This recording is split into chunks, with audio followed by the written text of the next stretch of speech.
Howdy folks, welcome to Adventures in Alberon, or the home of Adventures in Alberon. Tonight we are taking a little break from our campaign to do a original one-shot called The Haunting of Grimke Manor.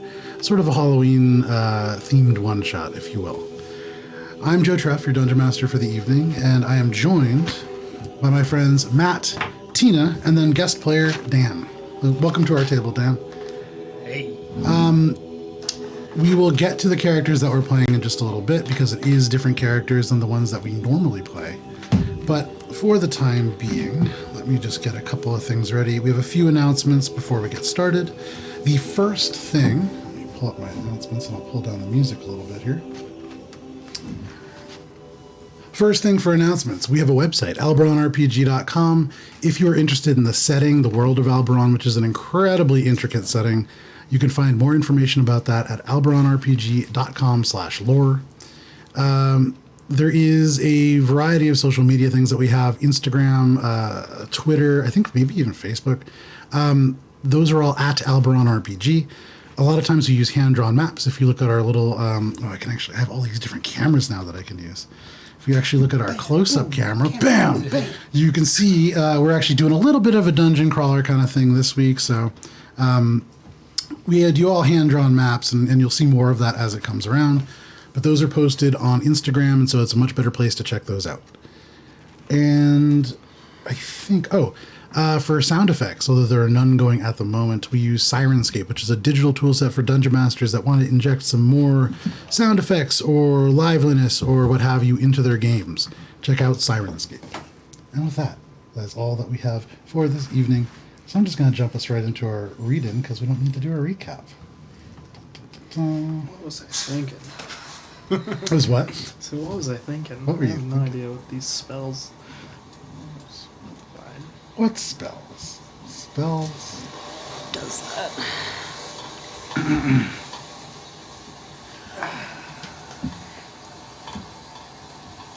It's raining. And rain hammers down on tin-shingled roofs, drowning out the occasional hiss that rises from the smoldering bits of fire that are kept burning in an old wooden stove. The interior of this roadside tavern, the red-headed stranger, drips occasionally, but otherwise offers respite from the autumnal chill that washes across the stone pines that form a loose wood on either side of the Silver Eagle Way, this trade route that connects Calcaeus to the tiny port town of Twin Rock, just a little bit to the north. Everybody roll a dice. Let's see how this is going to work for introductions. Any dice? Any dice. Yeah, sure. Yeah, actually, any dice. Whatever dice you want. A fistful. Dice Yeah. plural? Yeah.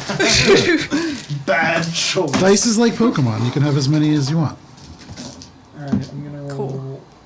I got D116. Alright. I got a 60. Great. Got a 19. Okay. Tell me which dice. A think I rolled all D20. of A them. D20. 8. 8. Okay. Matt, with your roll of 66, you sit alone in a long bar made of reclaimed pine that has been stained a dull auburn. The bartender, a drow with skin gray as a storm dawn, named Osmonde Grimke, who has arranged to meet you here, looks you up and down once more. What does he see? He sees a large bugbear, dressed pretty nicely, like, nicer than you'd expect of a bugbear. Okay. Kind of like a nice petticoat, like ascot. Fantastic. What color are we having on this petticoat? It's like a maroon kind of. Okay, great. Yeah. So in this maroon petticoat, your bugbear sits at the bar. You can see he just sort of looks you up and down and then continues cleaning this glass. He also is looking him up and down. Make a perception Looking check. back. What are you looking for? Just like looking him up and down, kind of mimicking how he's looking me Okay, up make a and down, perception kinda check, like sure. Doing the old Howdy back does. and forth. The old back and forth. Ooh. I've heard. I don't know what my perception is for this character. Oh, 19. Not bad. 19. Okay, okay. It was a good base I'll take roll, it, not I'll take great, it. ability. With the 19, looking this gentleman up and down, wears fairly nondescript clothing. You can see this kind of like a gray vest over a white shirt, long sleeves. Though it's fairly simple, you do get the sense. It's all very well made. You can see in this very cold place, though he only wears the vest, the shirt, and some pants, not cold at all. And in autumn here in Calcaeus, it gets, especially during storms, into the 40s. A little chilly. It doesn't flinch as you look at him. And then as you kind of examine him behind you, you hear, oh, the door swings open. And Dan, could you introduce yourself, please? What do they see enter? They see kind of like a strapping Gaston type, like a double-barrel chest, but he has red hair, and it's kind of like slicked back in like one of those Golden Gecko wannabe gel type, yeah, you know for what sure. I'm saying? Yeah, absolutely. And he has 2 noble servants. He has a noble background. Okay. And they're kind of like internish. They got a little freckles, you know. They're young, but they're not like, they're probably in their 20s or so. And what is your character's name? Patterson. He's about a 32-year-old male. And then your 2 noble servants, who are they? Well, my character is a property inspector, city official. Fantastic. And these 2 are mostly my intern assistants and, you know, labor. Okay, fantastic. They don't have names. They don't have names. They have numbers. This is 5401 and 3691. All No, right. I can give them names. Yeah. How about Christoph and Emerson. Christoph and Emerson. Love it. Okay. So in the Greek-themed city of Calcaeus, very Germanic. All of a sudden, the elves are showing up. Stuff. All right, and then Matt, your character's name? Bruford. Bruford, the bugbear. All right. So you walk in, Patterson, to this place. You can see this dark kind of inn spread before you. Most of the light really coming from this wood stove. There is a few lanterns hung here and there, although not lit. You see the drow behind the bar. You see this bugbear. Nobody really requires light to see. For you, this is a dark space. I'm still definitely going to take off my glasses and run with my little handkerchief that's coming out of my neck. Fantastic. It's a little white handkerchief, but it has like a nice little red lining going down it. Absolutely. Christoph, from next to you, just kind of pulls out this little wooden case and pops it open and just says, "Your glasses, sir." Ha. Thank you. This is an interesting place. From behind the bar, I would say, Bruford, you can actually see this this drow kind of lean back, and you see these dark eyes regard the 3 who have now entered. So different than everybody else in this setting. But he kind of nods and turns to you and says, "If they go to look behind the bar, just try to cause a distraction. Bit of subterfuge. I haven't cleaned up in a few years. Inspector!" And he kind of gestures you over. Oh, me? How did you know? It's good to see you. It's good to see you. "You as well. Please come in. Take a seat." And at this moment, a final time, the door opens. And Tina, could you describe your character? Female dwarf, thick, bushy, Nice. golden hair in a very bulky braid. Not where I thought the thick was going from, but yes, bushy, thick hair. Bushy, thick hair in a braid. A little chubby. Definitely has not missed a meal. Okay. In dark clothing underneath, a little bit nicer, certainly hasn't been out on the road very often, and a blue and green tartan cloak. Fantastic. So in the wind, as it brushes in, this tartan cloak just billows through, and you see this dwarf standing before you.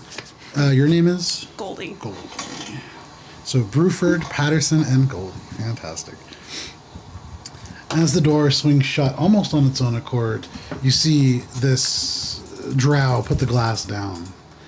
We're all here then. We've little time, so down to iron nails. My name is Osmonde Grimke. My intent is to pay you all a tremendous amount of money to rid my home of interlopers. You can see from behind a bar type thing, he pulls out this piece of vellum, like calf skin that's been kind of tanned, and kind of spreads it out and slaps it down on the bar. You have to kind of like pull your drink away, you being the only person really has been there for some time. But you see before you on this parchment, this like, anytime that you see the person that's like tracking down a serial killer and they're starting to lose it and there's all these like strings connecting different things, there's a whole variety of poorly drawn individuals that you can see spread out across this place. And some of them connected, you see like little bits of information next to it. But as he unfurls it, he just says, "Here we have a selection of people invited to stay at my family's manor after the passing of my cousin. The manor is rumored to be haunted, and so the group is challenged to stay the night, with the winner receiving the manor and my rightful fortune." Is there anything that you all are doing at this moment? Stroking my bugbear beard. Fantastic. So you kind of run your hands through this beard that is really not that differentiated from the rest of your face.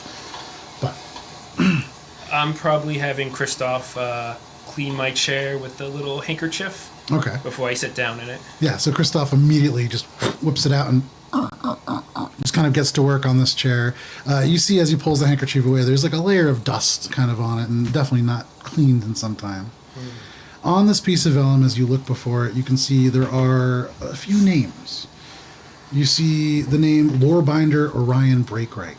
This human male, dark eyes, looks to be, although hard to determine from this drawing, maybe in his 50s, 60s, maybe even 70s. Poor quality drawing. But pointing to this individual, Osmonde says, "This right here, this is a scholar. Lorebinder Orion Breakwright, hails from Dominion, looking into some kind of thing for Osmonde. I never really got into the family business, but something of a drunk can get kind of cruel, I hear. Not fitting of our fortune." He kind of brings his hand down the vellum and kind of draws, and you see this drow finger like long, almost too long, and the nails like manicured to a point. But it draws down the vellum to this very smarmy looking human. And underneath that you can read Lord Bartleby Lockshire. Olive skin, dressed in fine clothing. Osmonde says, "This one here, Lord Lockshire, in a club, a culinary club with my cousin. They eat all sorts of exotic things those of us with more savory ideas of what food should be would not touch. They hail from the Kimpet Islands and run a small spice fleet." His hand wanders across the page. You see this 41-year-old or 40-year-old female human, dark hair, wearing a full set of almost gladiator-like armor. You see like a feathered kind of like headdress over the helmet. This individual here bears special paying attention to. This is Jessica Alatos. He kind of looks at all of you. Now, is anybody from Calcaeus, the city that this is taking place in?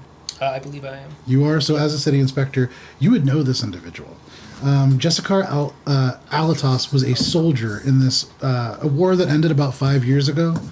That was known as the Righteous War against a group called the Paragon Enclave. This incredible hero, sort of, there isn't really generals, but kind of just a layer above that. Somebody who like led from the front and is very well respected by her peers. This one fought for us in the Righteous War. Gone on to gladiator things now and doing something of a school in Calcaeus, I hear. But in some way related to my cousin, I'm not sure how. Directly next to this person, there's another picture. Another female, and dressed in armor, although you notice the symbology very different, markedly different, and also the kind of style. You see Osmonde smile. This is Doreen Sasita. She was a draftee from the Paragon Enclave. I sense there'll be some friction here, and maybe those of you, he looks at you, skilled in subterfuge, might be able to bend them against each other. Goes on to the sixth figure, which you see is a huge Minotaur.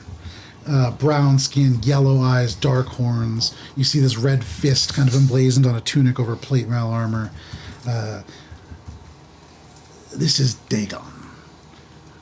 He calls himself the Fist of Ophethay. sort of a warlord, if you would. Kind of scrolls down further. The final figure is a tiefling, maybe in her 50s. This is Tay. She is a sorceress, and the most dangerous of those amongst them. She is related to the gods, they say. The Warcaller's blood goes through her veins. I don't know if this is true, but if any of them bear watching, she is the one. I've heard, and then he kind of rolls this thing back up and like holds it out over the bar for whoever's going to take it. You take it, Bugbear? You can see like few details and things of that nature. I've heard that they're bringing a paranormal investigator as well. That might be an interesting wrench in the goings-ons of this manor, supposedly haunted, and perhaps fooling them could cause a chain reaction. Just something to think about. There may be other guests, but those are the ones I know of. Any questions?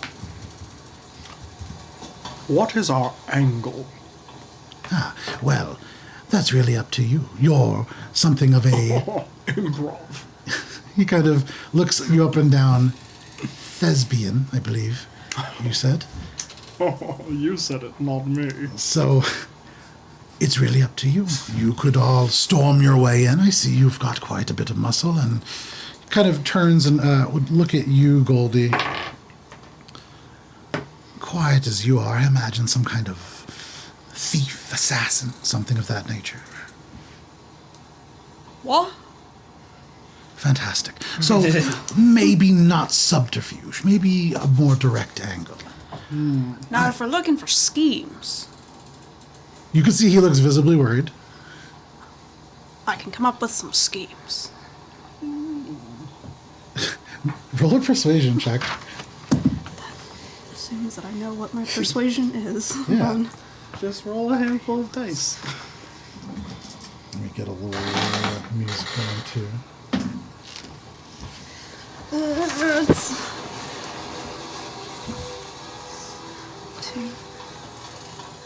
24? 24? Yeah. All right. He leans forward now, kind of putting the rag on the counter, puts his head in his hand, and just says, all right, let's hear what you have. Well, you get a box. And in the box go scorpions. Do you have scorpions? No, that's part of the adventure. We go to get them. Genius! Oh, keep those creepy crawly things away from me, alright? And of note, kind of looks over and out the window, and hard to tell what time it is, but there is a time limit on this, of course. We do need them out by dawn. Of course, of course. The curtain closes at dawn. That should give me enough time to inspect the property. You guys can play your games and I'll help along for a price, but I'm there to see the property and get it into the city code book because that's what's important here. You see both the assistants like nodding rapidly behind, and you see Emerson, a little bit thinner, like a bowl cut of blonde hair. You see like shaved up the sides and like very, very close cut, is just furiously taking notes on what is really kind of hard to imagine, but he's taking the notes. Osmond just kind of looks from one of you to the other and nods and says, Or we hire a boat. We then throw a party on the boat and distribute the invitations to all of them here. We then take the boat into the volcano I'm and sorry, drop in the a sharks. volcano. Yes. Well, it's a bit of a ways to the west, but we could, I suppose. Do you have a means of magical transport? No. That would be difficult. I have one. Yes. The power of imagination. I am regretting all of this. I want to make this very clear. There is 10,000 gold for each of you, should you be able to clear this house out. I don't need to know how you are going to do this. There are a few people who cannot be hurt in this escapade. Whatever you do, give me 1 second here. Lord Lockshire is not to be harmed. He is an ally to the family, and when I inherit this fortune, I will need him to double it. I would prefer that Sasita finds her way out of the manor as well, but up to you. If there are paranormal investigators, they're not connected to this. Their deaths will bring more eyes. Please find a way to send them on theirs.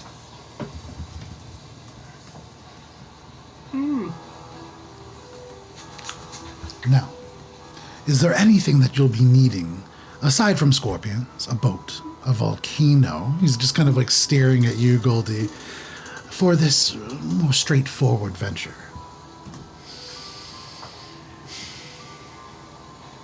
Sharks. If you've got sharks, we'll take sharks.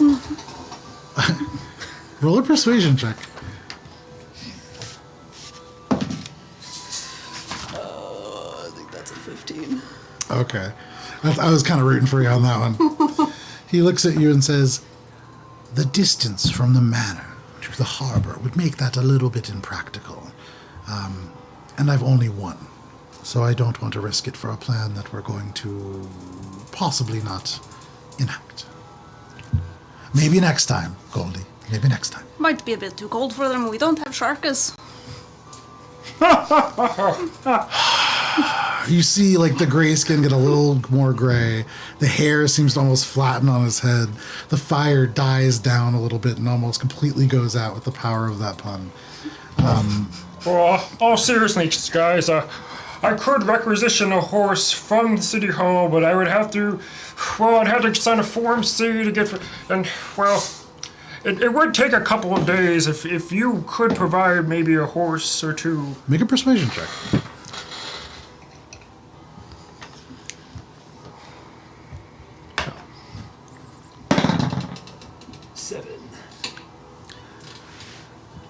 I think a walk would really get the blood flowing, and it sounds to me like you all need a little bit more time to plan. It's just an hour. Well, shall we? I guess I could get my calf muscles moving a little bit. Oh, jeez. Emerson puts his quill down and goes, sir, I could carry anything you don't want to carry. I'd be happy to. It'd be my honor, really. And please do remember, I'm looking to apply to be an inspector as well. So just in the future, just take that into consideration, of course. Oh, you know how long the waiting list to be an inspector is. I know, but my father was on it for his whole life, and I'm really hoping that I can. You should have applied over 30 years ago. Well, at the very least, my children will get to be inspectors, right? Maybe if I put in a good word. All right. Can I carry anything for you, sir? Yes, take my glasses and my Of course. sheath. He like hits him in the face and kind of like pulls it off. Yeah, he pulls it off and like puts it on. He seems genuinely happy to have this thrown at him. Osmond just kind of rolls his eyes. Well, time is wasting, all of you. Onward! The chair scrapes back as this bugbear leaps to his feet. You point up, and at your height with the rafters kind of in here, you slam your hand up on the rafters. But no problem. Are you all heading out and into town? Yep. Yeah. All right, On the way. fantastic. You all make your way out of this inn, and I pull us out of this scene. Give me just one moment here. Da-da-da. Okay. I haven't heard this sound yet, so let's find out what it sounds like. A sound you've never heard before. Okay.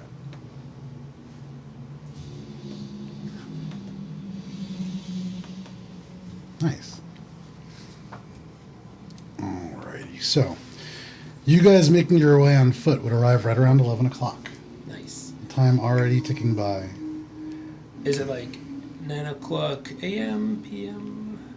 PM, certainly. So as you walk, the last little bits of natural light through the clouds begins to kind of fade and die. And I would say, actually, Patterson, for you, it is quite dark.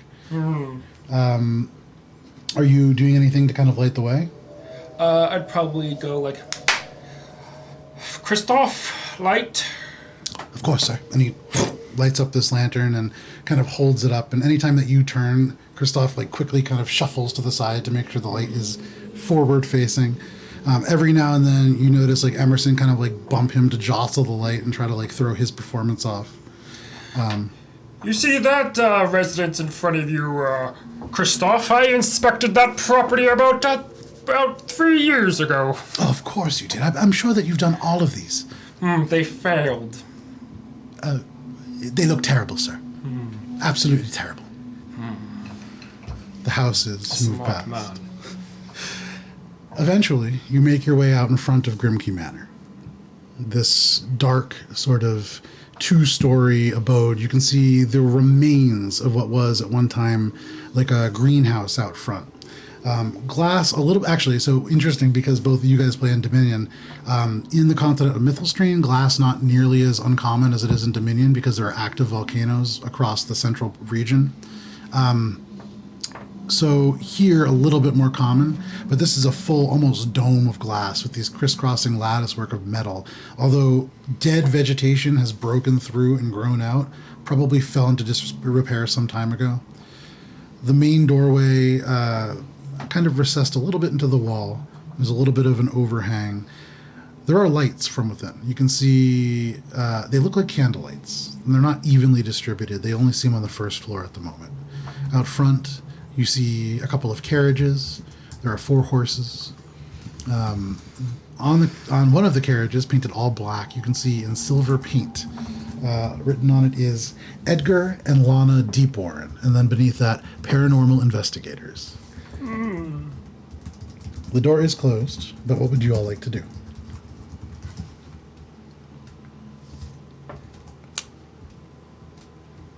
So this is not the mansion. This is the mansion. This is the You now mansion. stand And out it front has- of Grimke Manor.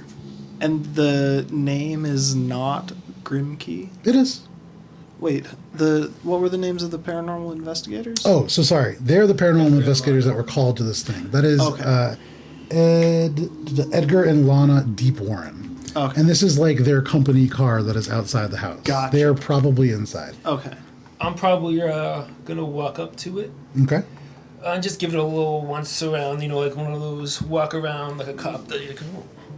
Make a investigation check, I'm going Yeah. to say, with your character. Ooh, flat 12. Flat 12.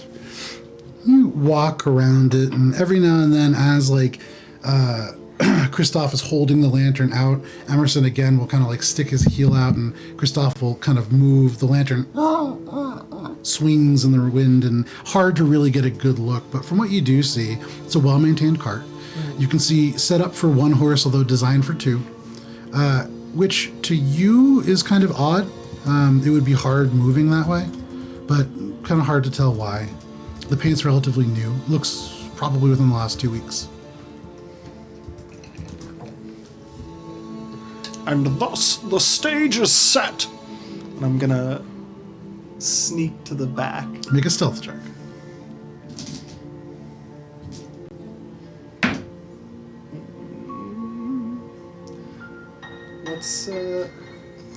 I'm just proficient because I'm a sneaky bugbear.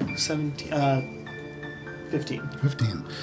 So walking around, do you walk to the left or the right side? So the first floor, Here. the one that is on the battle cam, yeah, that is right where the front door is. Okay. Are these bay windows? Interesting point. So there are like closed wooden shutters. You can see a number of them on any of the walls. You can go up and kind of try to peek through if you want. Yeah, I think I would go over to assuming Tom. that there are windows over here, I would go to this corner room. Okay. So you go off to the right and kind of edge over to a window. Very stealthily. Role play. You peer into the wood, and interestingly, behind it, you see nothing. You pull it a little bit and look behind, and it's just flat stone. There are no actual windows to this place. Curious. I'm gonna keep making my way around this way to see if there's like a back entrance or something. One by one, you go by and peer into these windows, and each is fake. whoever lives here doesn't seem to require or even want there to be scenery or perhaps light. What are you doing? I'm looking for a backstage entrance. There's the door there. I would not be so uncouth as to enter through the front. I think looking at all these fake windows, I don't know if any of these can be trusted. Well, it's set pieces. Certainly. I've inspected over thousands of houses, and I'm never sure you have, and that's all fine and good, but I must get into character. And I slowly put away my badge as I was reaching for it. All right, so you all stand at the front of this house again. You've done a full loop around without any windows, no rear door that you can see. On the second floor, again, no, I mean, it's hard to tell. These are shutters very identical to the ones on the first floor, so you would imagine no windows. A little smaller is the second floor, and so it does leave these kind of forward-facing roof, or the back of the house. There's like a downward sloping roof. You could climb theoretically using some of the dead trees onto that and up onto the roof if you wanted. There is a chimney, and you do see just the faintest wisps of smoke rising from it. Are there stairs leading up to the door? There are. Well, that was a waste of time in walking up the stairs. You walk up the Though stairs. Slips and face plants on Okay. the stairs. You fall down each stone step, and at that moment, the door just swings open. You see in front of you this very, very well-dressed human male, olive skin, beautiful clothing. Black, gold, almost silks. You could see they have something that cinched them at the wrists and the ankles that seem to be made out of fine metals, gold, silvers, filigreed into bands, maybe elvish kind of patterns. He looks all of you up and down and just, well, welcome to Grimke Manor, I suppose. Do you have an invitation? Sure we do! You said what? Of course. Start rummaging in a pocket. Okay. I reach for my badge finally. Okay. My invitation is right here. Inspector. I didn't know the Grimke invited any inspectors, but you have a badge, so I'm sure you have a place here as well. I'm not invited many places, but I show up. Fantastic. That doesn't surprise me. And what about you? And he turns and looks at you, Goldie. While that was going on, like hastily, like scribbling something. Okay, yeah. First of all, make a sleight of hand check as you basically turn your back to do your homework as the teacher is grabbing it. 100%. Yeah, You said sleight of hand? yeah.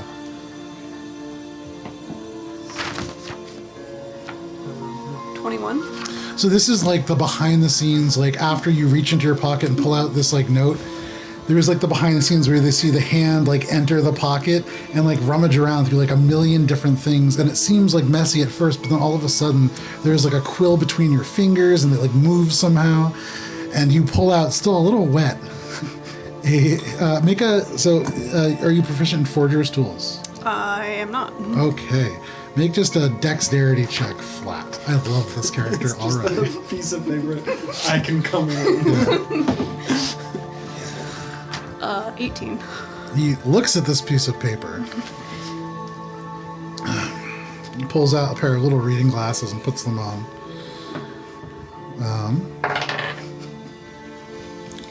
Folds it and hands it back to you.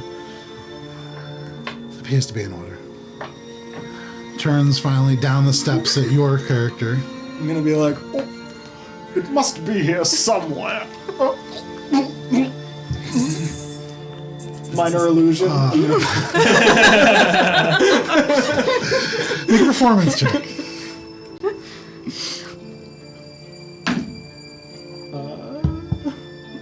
I don't think I'm very good at performance. I like how your character is min. It's not min max. It's true. No, it's okay. That's a 15. Okay. Performance, because I have proficiency at least. So you minor illusion, and none of you. Actually, what are your passive perceptions? I'm sure. Oh, that's a great question. What's your wisdom, Tina? 13. Okay. I'm like, Are you on D&D Beyond digital toolset for people who play and run Dungeon Master? Dungeons and Bonus to Dragons? where Roll20 hides it. For nerds. It's which? also not a sponsor. Also not a sponsor. I forgot. Even less of a sponsor. For the two of you, you don't see any magic as Bruford vomits a magical invitation, and you can see as you, the person at the door just goes, "Oh, goats, no, it's fine. Please come in." And he opens the door. It doesn't take the invitation, and gestures for you all to enter. Matt, if you can pull aside that first square of black paper. Yep. You all enter, and you can see, and you can actually pull away the long strip in front of that as well. That is a hallway that you can see down. Yep, just the strip. There you are. You walk into the entrance past, let me pull him out because I have people for everybody here. Oops. And I would say because you have the actual drawing, you see Lord Bartleby Lockshire. Olive skin, fine clothing. You know that this is the person who runs this merchant spice fleet out in the Kimpet Islands, the furthest continent from anything in the known world of Alberon. But you walk into this entryway, maybe 15 feet deep, 10 feet wide, another 15 feet wide, another 15 feet tall. Nice square room. Although the back of the room opens up into hallways that go either way. To the left, you can see the beginnings of like a room, although all dark in here. You see this human holding a candle, providing the only light in this room. By that light, you do actually see on the floor a sundial in the middle of this dark space. And though the flame flickers here from an odd angle up front, it reads 3 a.m. He turns, now standing in front of the staircase that seems to go up and around to a second floor. So, what are all your names then? I'm Goldie Flintheart. Goldie Flintheart. All right, that's a name.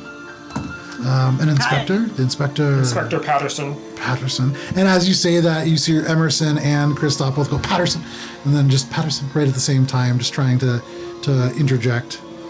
He looks taken aback at the three of you, all almost like mountain climbers in Super Smash Brothers. In terms of how you guys are moving, and just kind of turns a little bit uncomfortably. And you, sir? You're telling me you've never heard of me? That is why I'm asking for an introduction. Yes. Oh, certainly you've heard of the legendary Bruford. Make a deception check.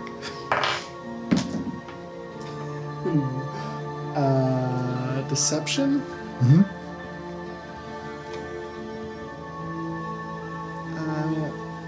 9. He looks you up and down. I can't say that I have. I'm not a fan of the theater myself, and it does seem that you are a bit dramatic. I'm more of a culinarian. Only on weekends. He nods. Well, you all seem to need a moment to settle in, so I'm going to head upstairs. Take a bit of a rest. The others are around. Certainly. And he turns and walks up the stairs. You see the flame die. And as they do, does anybody have a passive perception above 15? I don't think so. I can't find out where my passive perception is. What's your wisdom? It's low. I think it's a 1. Nope. You don't. Nor do I. So you just watch as the light flickers around the corner, with each step getting a little bit darker, and then the room falls into darkness, although you do see a little bit of light coming from around the corner to your left. So, should we just go around? You hear the stairs one after the other, and then just nothing. Quite. Well, I suppose we should get started then. Lead on. I guess I am a leading man. All right. So that is away from the source of light that you can see immediately. Okay. So pull away. You can pull away the little strip, and then that bigger room kind of thing, and then the strip attached as well. Yep. Yep. You walk forwards, and you find yourself in this room with a bar. Straight ahead of you, L-shaped, you could see this beautiful wood, although a good layer of dust across most of it. Where 2 candles sit, there is no dust and probably recently lit as they flicker and cast light on the individual behind. Behind the bar, and you can see as you walk in, just pulls a cork out of a bottle. This human male, maybe in his 50s, his hair is black, although... Goldie, you can tell with your kind of you're the most perceptive of this group, and it's not great. But this guy definitely dyes his hair, and you can tell like immediately from the shade. Let me grab him real quick. But this, I would say, Bruford, you know, is Lorebinder Orion Breakwright. He is, I got everybody back here.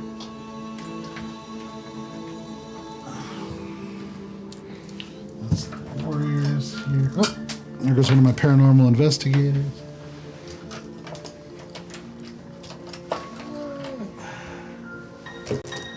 Here we are. This one just fell? Oh, so this wasn't even important. Great. Oh no, sorry, wrong one. Here you are. Dressed very finely. Not that any of you really know the Lorebinders, but not dressed in their Lorebinder robes, almost like a suit. You can see gloves. They seem to have this almost like, you don't see any matching ones, but it's this beautiful faceted crystal glass in his hand. And as he takes this bottle, like a decanter of some kind, he pours some of this amber liquid in and just kind of holds it and swishes it around and looks around at all of you. Across from that, you can see a chess table. Both sides fully set up for a game, chair on either side. And sitting down in one of the chairs, you see this person that, Bruford, you would recognize as the soldier Jessica Alatos. And I would say actually, Patterson, you also recognize this individual. This is a war hero from the city.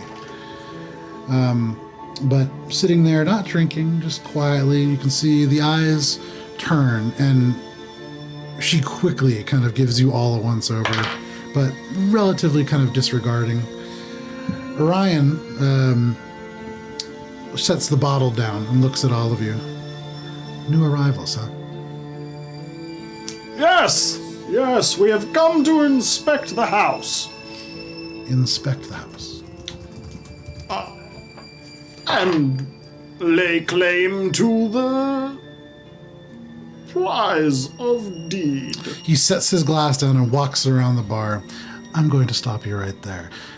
I don't know what you're playing at. And he looks at your arms. You seem pretty strong. Looks at your hands. I see calluses around your knuckles. A fighter, perhaps. Oh, no. I am a thesbian. That word... He turns and kind of looks over at you. And you, not an inspector, certainly. Just a traveler. Make a deception check. Whew, back-to-back natural 20s for this guy. So he's the big bad. 18. He's really not. He does. I will say he does get a +10 to investigation, which that's really his skill. But you said 18. 18. There is something to you. You've seen roads.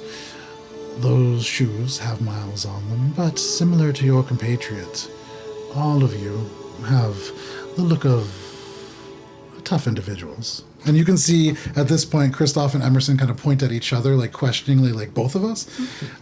He shakes his head and goes, "Not either of you." None of you are supposed to be here. None of you are on the invitation list. I knew Osmonde quite well. I knew Realis quite well. So, why are you all here? It's going to take a lot more to get rid of me than that, sir. Hang on, it's going to look you up and down and make a quick investigation check. He smiles and just says, I have no desire to get rid of you. You can do whatever you want. I'm not here for the money or the manor. I'm here for knowledge. And he swishes Knowledge this of cloud. what? That is a private matter for the Lorebinder Academy of Dominion. Fair enough.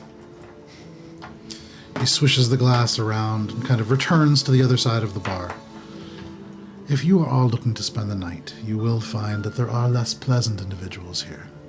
I've heard that this place is haunted, and the gnomes said that they felt something in the other room, but I think it's a bunch of bullshit, quite frankly. Would have nothing to know about bullshit.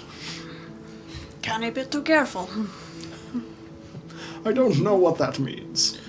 From across the room, sitting at the chess table, the soldier speaks up for the first time. This woman who you all know is Jessica, this hero.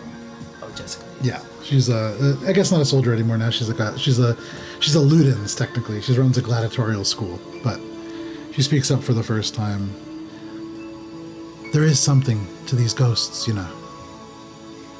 And she gestures to the chess table, and you see she slides a pawn forwards.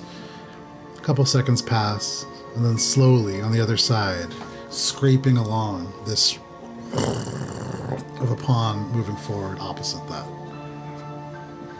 Huh. That isn't the most dangerous thing, though. It's the living you have to watch out for. Come on, Jessica, you know me. I don't believe in this heebie-jeebie what you would do. Come on. I looked at the listing sheet for this property. They didn't disclose anything. I mean, why would they? Nothing happened here. No idea who you are, but welcome. You at least seem like you're from the area. Yes, Jessica.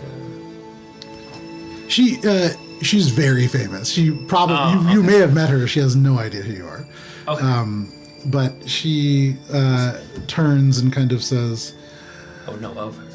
there is someone of the Paragon Enclave here, and though we do have a bit of a understanding now, I don't trust her. No. The Paragon Butler. The Paragon Enclave. That's we were what I at said. war with them for 5 years. Where are you from? From a ways away. Far to the north. She stands up, and for the first time, you can see she stands about 6 feet tall, you know, fully armored. But she walks over and towers over you. Are you deceiving about where you're coming from? Not intentionally. Okay, I gotcha. She nods a little bit and says, dwarves are pretty uncommon around here. Especially around the north. Well, that's why I'm here. Fair enough. She draws back a little bit. I get the sense that you're able to watch out for yourself at least. Oh, certainly. Haven't died yet. Well, there's a woman here named Doreen. Watch out for her. Doreen? Doreen. I remember that name. Right. She kind of returns to the table. So what would you all like to do? You know, sit kind of in this space. Beyond here, there is, I think, there's a hallway that leads to a room. It's dark. You can see the edges of what looks like perhaps like a banquet table. Excuse me, my good man. Could you direct me to a powder room? I must freshen up for the evening. You're talking of a bathroom. Yes. Through the dining hall, there is a connected water closet for you. And could you direct me to the dining hall? He points directly over the bar, and you follow his point to the one other place that you could go. Splendid. I'm gonna make my way over there. As you walk by, he just goes, "Good day." It is evening. You step forward. You can pull away that that next section. Let me give us a little close up on that bad boy too.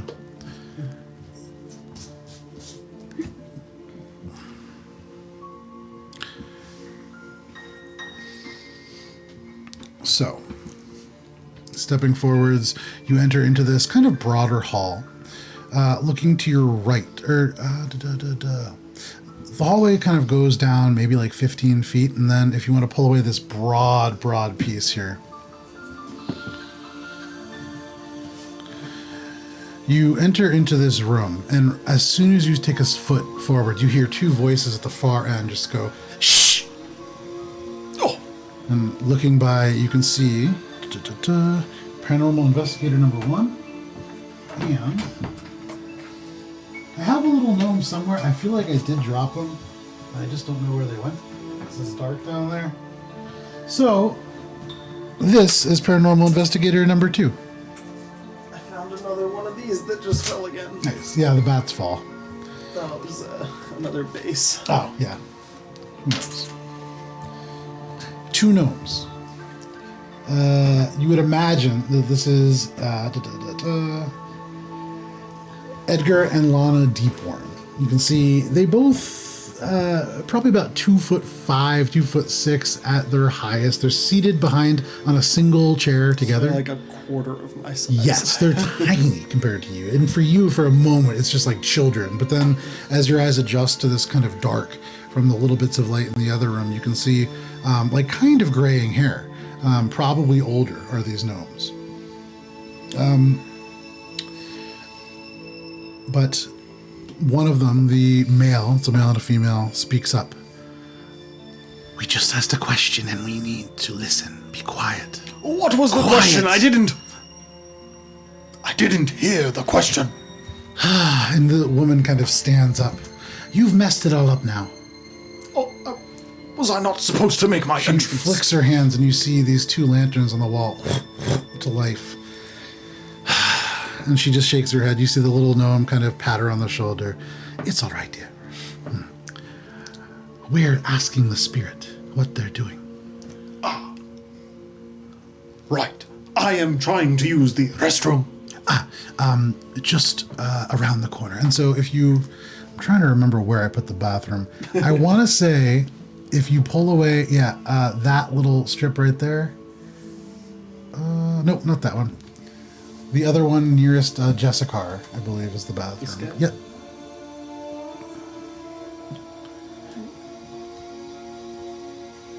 Nope, that's not the bathroom either. Where did I put the bathroom? Dang it. Oh no, sorry, you can see the bathrooms. I didn't even look. So in the hallway, right off the hallway, you walked right by them. So he points you right back around. We'll say, you can see those bathrooms, no problem. They're small. Definitely meant more for single usage. Sure. My knees hit the door. Can't really close it all the way. Entering in, it's just a toilet. However, there is no drop to a pit. Calcaeus has running water through the aqueducts that kind of run from the mountains to the southeast. They get fresh water kind of piped in, and so there is running water in this city. Very clean. This is certainly a wealthy place. Little bits of dust kind of coating everything as it has been some time since it's been used.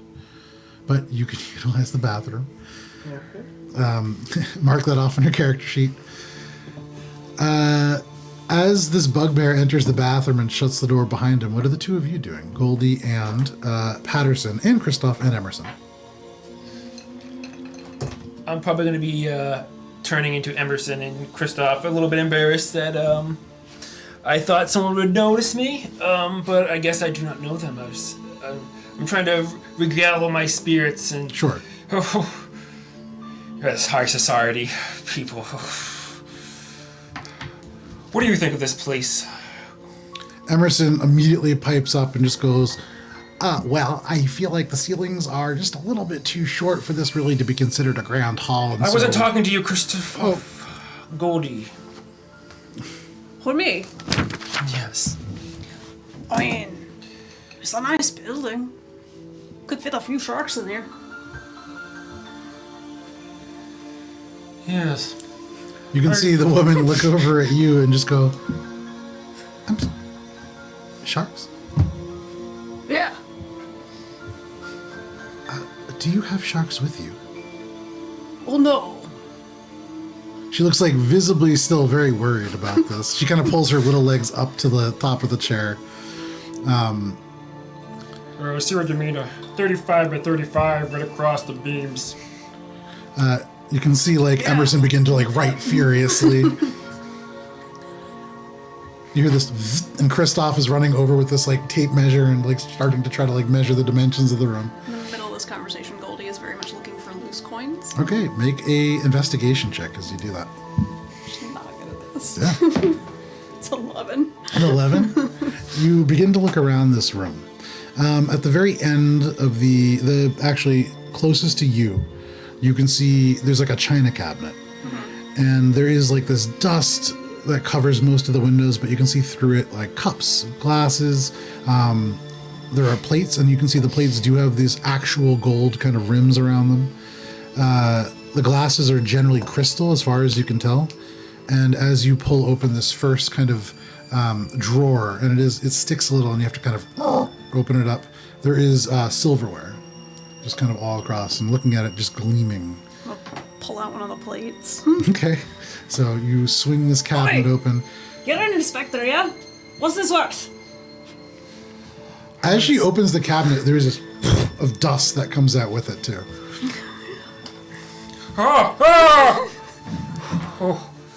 Kristoff goes, sir, and pulls out like a fresh, has like 7 or 8 handkerchiefs, almost like a holster that can like quick dispense. I imagine them. they both do just like a dusting up me after they both barbers going around in a circle. Yeah. Yeah, absolutely.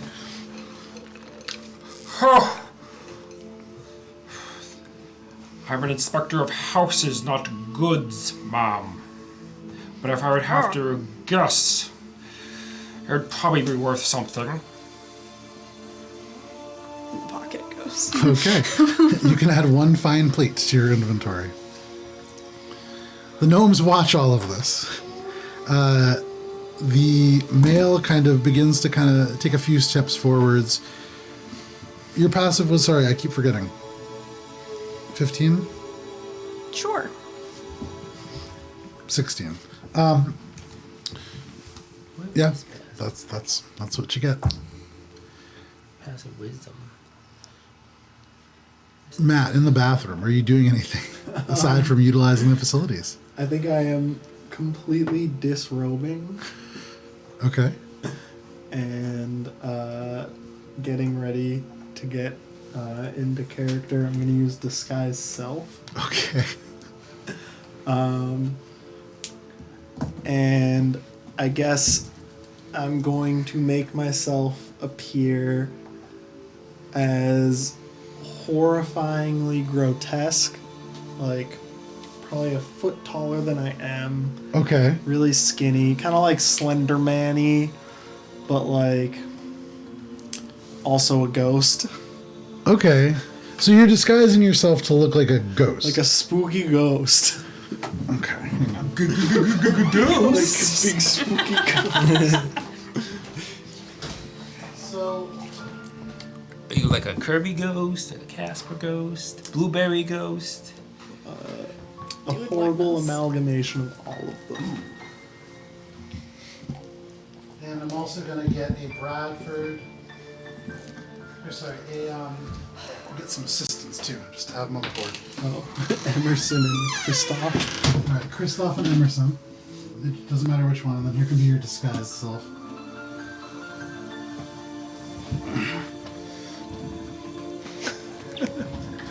Ooh, spooky. Oh, that is pretty spooky. So, make a dexterity check as well. Not like bumping into Yep, exactly. It's a small space that you're doing this Ooh, in. nice. It's like, I think a dirty 20. Let me just double check. Nice. So, it's quiet from this I'm used to bathroom. using small dressing rooms. Almost too quiet. But, Bruford, Bruford. you change successfully. You use this spell, and as you kind of like manipulate your hands in this dark space, the elements of fur seem to almost like draw up, and the skin becomes a little bit more translucent. For anybody looking, they would see first like the eyes almost appear behind the sockets, and then the teeth from behind the lips, and then suddenly those disappear as well.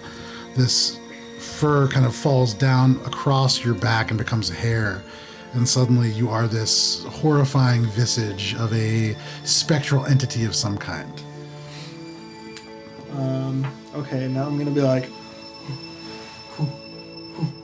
spooky scary. And I'm waiting to make my Okay, entrance. fantastic. So, at this point, for those of you keeping track, it's getting close to midnight. At about this point, you're going to see, I would say hear more than see, somebody else enter the space. The door opens up. You hear this pretty gruff, hello! And then you hear this kind of loud, almost like a clopping sound down the opposite direction of the hall. I'm still going through the drawers and taking anything that looks valuable. Okay, yeah. So continuing your search, the table relatively empty, fairly dusty. You do notice as you get towards the end, this little piece of parchment kind of spread across the table. Tina would know this as basically a Ouija board, but the gnome kind of covers it up really quick and just goes, it's a secret of the trade. Sorry. Kind of hides it away. You continue on past, and the thing that really draws your attention as you get closer to it, at the very far end of the room, there is this statue. It appears to be of this beautiful humanoid-like woman, topless, very busty, 6 arms, and you can see holding 5 torches. None of them lit, and actually looking at them, very stylistic, almost like metal sconces shaped to be torches. They don't seem like they would really function in their present state. But all kind of made of either gold or an extremely polished bronze. Kind of hard to tell without closer looking at it. Oh, I'm for sure getting closer if it looks like gold. Yeah, so you kind of move up to it. Make an investigation check if you want to check it out a little closer. It's that statue all the way close to you. In that, yep, and then, Like over here. yep, that's like a little person statue. That's a 19. A 19, okay. You get close, and the thing that really draws your attention is this arm that holds nothing. And you look at the hand doesn't even look like it's missing something. Mm-hmm. So you kind of see it and you're like, high five. And as you do, the whole arm just, oh. And behind this door or wall, you can pull that away now. This one? Yep. You see wooden floors behind this, unlike the rest of the house, which is beautiful, almost gray marble, flat tiles. This wood and kind of worn away. Further, you see maybe like a wooden room that opens up beyond, although from this distance, hard to tell. Both of the gnomes stand up as this happens, and you hear from both of their mouths at once, whoa. And then the male gnome kind of takes a couple steps in. You can hear the floorboards creak under even his weight. And he Do kind I of looks hear at- Maniacal Yeah, would laughter. I also be able to hear? Oh yeah, for sure. I would definitely mention That's to Edmund, does that sound like Wood scraping to you? Looks around really quick. Did it sound like that to you, sir? Uh, come with me. Just maniacal laughter as it opens. Okay, so you hear him just kind of go, oh, that sounds evil, sir. There could be something to these ghosts. My boy. Let's be rational here. And then all of a sudden there's like a particularly loud like guffaw from this dwarf, and Emerson just turns and goes, Christoph, hold me. And Christoph like almost instinctually wraps his arms around. I'm gonna do like an audible. Oh, Christoph is just like, there, good boy. It's okay. Going down the hall. 'Cause Okay, you this kind is of push entertaining. past this dwarf. You can pull away that square of black paper in the middle. Yep. I'm probably gonna be working my way closer to the noise. Sure. So you begin to walk around the corner. I would say Jessica is going to follow you as she is too intrigued by this laughing more than anything. Jessica, yeah, that's Jessica. Matt, you hear all these people kind of walking past after this laughing and the sound of this opening. Are you doing anything, still biding your time? Once I hear the last person go by, Okay. I'm going to give myself a 10 count and get ready to make my entrance. Okay. Nice. You hear the footsteps, ironclad footsteps of Jessica, you would assume, walk by. You count to 10. How are you exiting? You just pushing the door open, walking out? I'm going to peek out first to see if anyone's around. And if no one's around, I'm going to be discreet about it. But if there are people there, I'm slamming it open. Sure. So, hello. It's the lorebinder directly in front of this door with his third natural 20 of the session. I know, right? Which he gets an amazing investigation bonus because that's his whole deal, but he's natural 20s all day. It's amazing. So he is just standing right on the other side. Just poke my head out. Oh! Close it again. From the other side, you can just hear, I saw you go in. I know who you are. No, you don't. You sound exactly like the bugbear. Oh, no, you don't. Dear good spirit, will you please come out? I'm getting ready for my performance. There seems to be some commotion in the other room. You may want to join. I will be down presently. And close the door again. You hear 2 footsteps, hesitation, and then more footsteps as he walks away. He joins the rest of you. The ruse is up. No more disguised self. Gotta put my pants back. So are you just naked for a second? Nice. Nice. So all of a sudden, dangling in the hallway is Bruford. I'm still in the bathroom. Okay. So you quickly rechange. Your second costume change in an hour in this place. You can join the rest of the group, but as you're doing that, Goldie, you walk down this kind of dark space. Your eyes seeing fine here, and as you enter the room to your right, you see cast iron stairs, badly rusted and corroded, kind of in disrepair, and you see little things kind of just dripping down. There's moisture here. You smell old smells of cooking, like the faintest bits of maybe bacon at some point in the distant past. Maybe upstairs is a kitchen or a larder of some kind. There is a pipe to your left that runs from the roof down, and you can see now, without even really looking close, bits of rusted water kind of running out of the joints. And in the darkness, it does look ever so slightly like blood, but maybe attributing to the moisture. It does not smell good. Standing this close to this pipe, there is a unpleasant meaty smell that does emerge. The floor is here wood, and you can see scraped and badly worn, things stored here for a time, but presently relatively empty.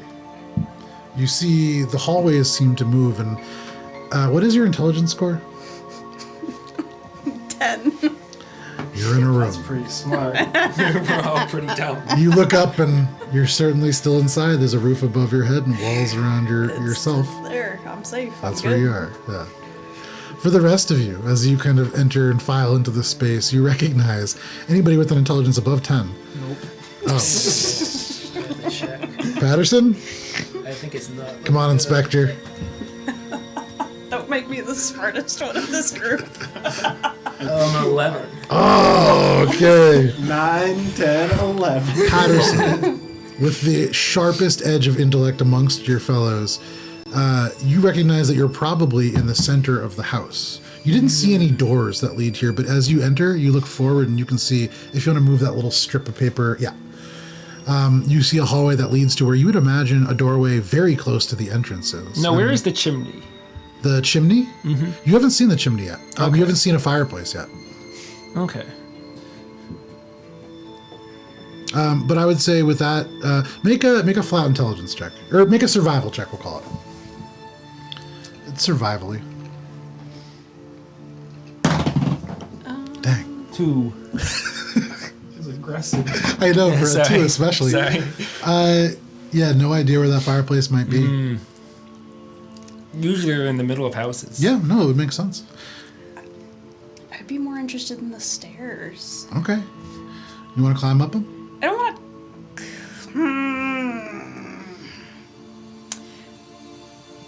I want to inspect them for structural integrity first. Okay, make an investigation check. Smart move. Too smart. Too Yeah, smart. too smart. But, I mean, dwarf, like... Yeah, no, absolutely. Yeah, it makes sense. Is there anything visibly off 14. about this wall here? Oh, you could pull that away if you want. Just another hallway that seems to lead to probably another secret door. So this is a secret door? Yes. Okay. I assumed it was. Yeah, and so you'll start to notice on this map when you see that the dash wall line texture, thing. yeah, that means secret door. 14. 14. You begin to look at this, and as you look from underneath, you can see areas where there are like holes through. You test with your hands, and if you stand on the edges of the stairs, certainly sturdy enough. 14? Mm-hmm. Yeah. Can I see where it goes up to? It is a spiral that goes around, and it is dark. You see a ceiling, and so there is a room above, but it opens up a little harder to tell what's above you. If you went about halfway up, you'd be able to see better.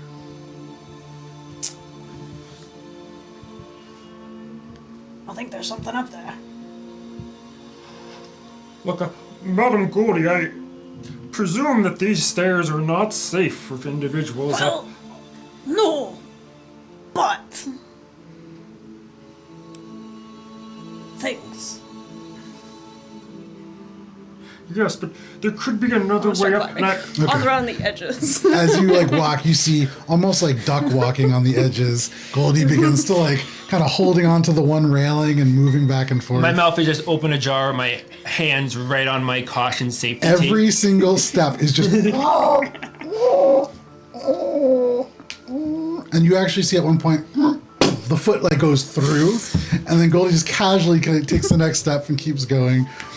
You look over, you see Kristoff pale. Emerson's like a little green looking at this.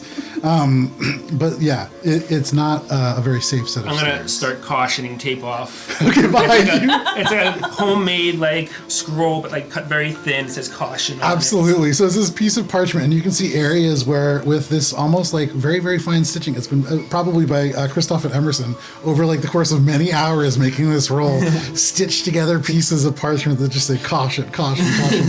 And it's in, I would say, probably the languages of Dungannon. So primarily Common, English, it'd be mostly Common and English. Or Common and Elvish, sorry. Like English. Common, English, Italian. No, Common and Elvish, sorry. Spanglish. Spring Court dialect, if it matters. So you see, as you look down, this tape being like scrolled across. But you walk up and into this space. I'm not going all the way up, just enough to see into it to begin Sure. with. So, peeking up. It's a little harder because they don't line up exactly because this is a smaller part, but if I remember correctly. Nope, looks like no, that's the stairs. Yeah, here we are. Close enough. You peek out and you see into what you would imagine is a kitchen. Directly ahead, you see this large wooden table.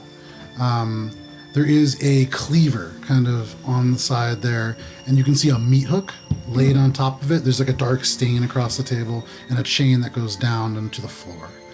You can see, kind of crouching, looking at this chain, a tiefling. You see red skin, these kind of dark blue, maybe almost like purple cloaks. You would see this individual right there.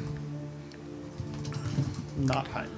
No, not Heinrich. Not all tieflings are Heinrich. And actually, Mithelstreen is the homeland of the tieflings, this continent. Hanging out over here. Relatively speaking. It's where they made their pacts back in the day. But you can see, kind of bending down, the eyes look up at you, and in that instant as they do, you see there is almost fire behind them, although it burns with this almost radiant light. And you can see from the eyes these white bits of radiant lines almost kind of die down, but they're still there. You still see almost this faint bit of light cast from them. Shh. She gestures you over. going to do so. Okay. But in the process of making my way up, like, I want to stick to the shadows and attempt to, like, blend into them almost. Yeah. Okay, make a stealth check. Oh, it's a natural 20. So, Patterson, you like put this caution tape up on, and you hear the last like, and you look up, and there's nobody there. You feel very, very well hidden, and you see this tiefling kind of look at you, and then the eyes narrow. What's your wisdom score? 13. So she continues to look where you were. You get the sense that she is trying not to let on, that she has no idea where you are. But into the darkness where you were, just like a little bit off center from where you actually are, she whispers into the darkness, "There is something wrong here. Come." She gestures again. Is this cleaver within reach of her? It is, so, let me move this candy so I can see. It's exactly as is, so the cleaver's on the opposite end of the table as her. Okay. You can see she currently stands in front of what looks like, almost like a brick pizza oven kind of deal. Mm-hmm. Next to that, there is a cold, it's like a stone basin that would hold coals, and it has these metal bars, like a grill essentially, kind of laid across. You can see a door that leads to somewhere else. And you see, kind of ominously, a drain centered into the middle of the room. And you're realizing now that connects to the pipe that's down there. You see the red stain from this meat hook, kind of where it would drip down to the floor and then run into that drain. And you're getting the sense that that kind of meaty-looking water probably actually is kind of meaty-looking water. That pipe is gross on the inside.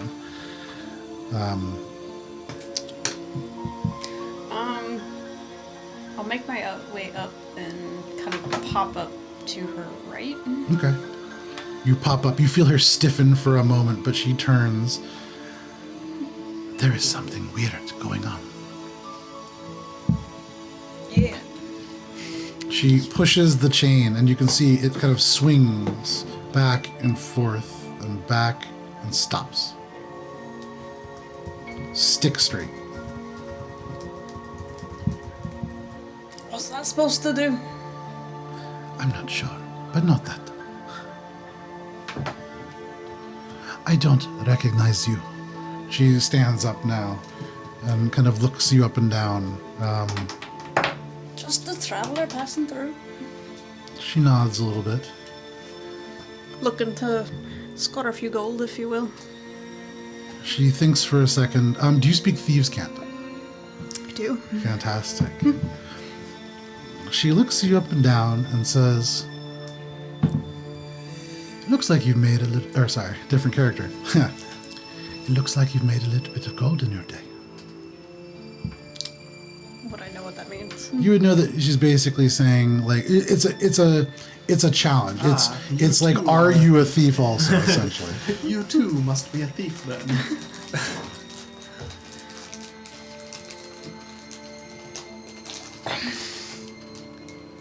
I want to say back, like, I dabble, but not that smart. Okay. I mean, I feel like you would just be like, I dabble. She nods and she says, "There is not much to know about me, but I would like to be quite rich. I've a calling to achieve." Perhaps you and I, we can work together. I'm getting that sense. We've got trouble. She kind of looks around, and you can see nobody has followed you up the stairs. And as you look down, you can actually see strings of, like, you only see the back, so you don't see any of the writing. Just like strips of parchment that have been secured to the bits of stairs that are still there. Sure. She kind of, and you see, like, also not really understanding what's happening at the bottom of the stairs as she peers over. But she nods and says, "Have you met the noble yet?" I think. I can't quite remember. It goes by Lockshire. I'm terrible with names. She, you know what? She holds out her hand. And in the darkness, you see this faint pulse, like a purple, and slowly it kind of, like a jellyfish, inflates a little bit larger and larger. And as it turns, you suddenly see a nose, eyes, ears. You see Lord Bartleby Lockshire kind of spinning in this almost purple hologram that sheds a dim light for 5 feet. I have seen him. Huh? I have seen him. Yeah, that was the person that first welcomed you into the... Oh, yeah, him. Sorry. I remember him. He was a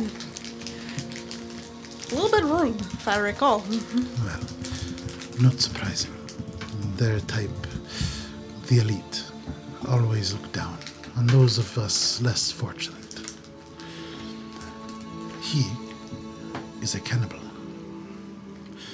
Delusional. Believes that believes that Elias invited him to sample the newest fare. They were part of the, 1 second here, Epicurean elite. They sample food more exotic than mere animals.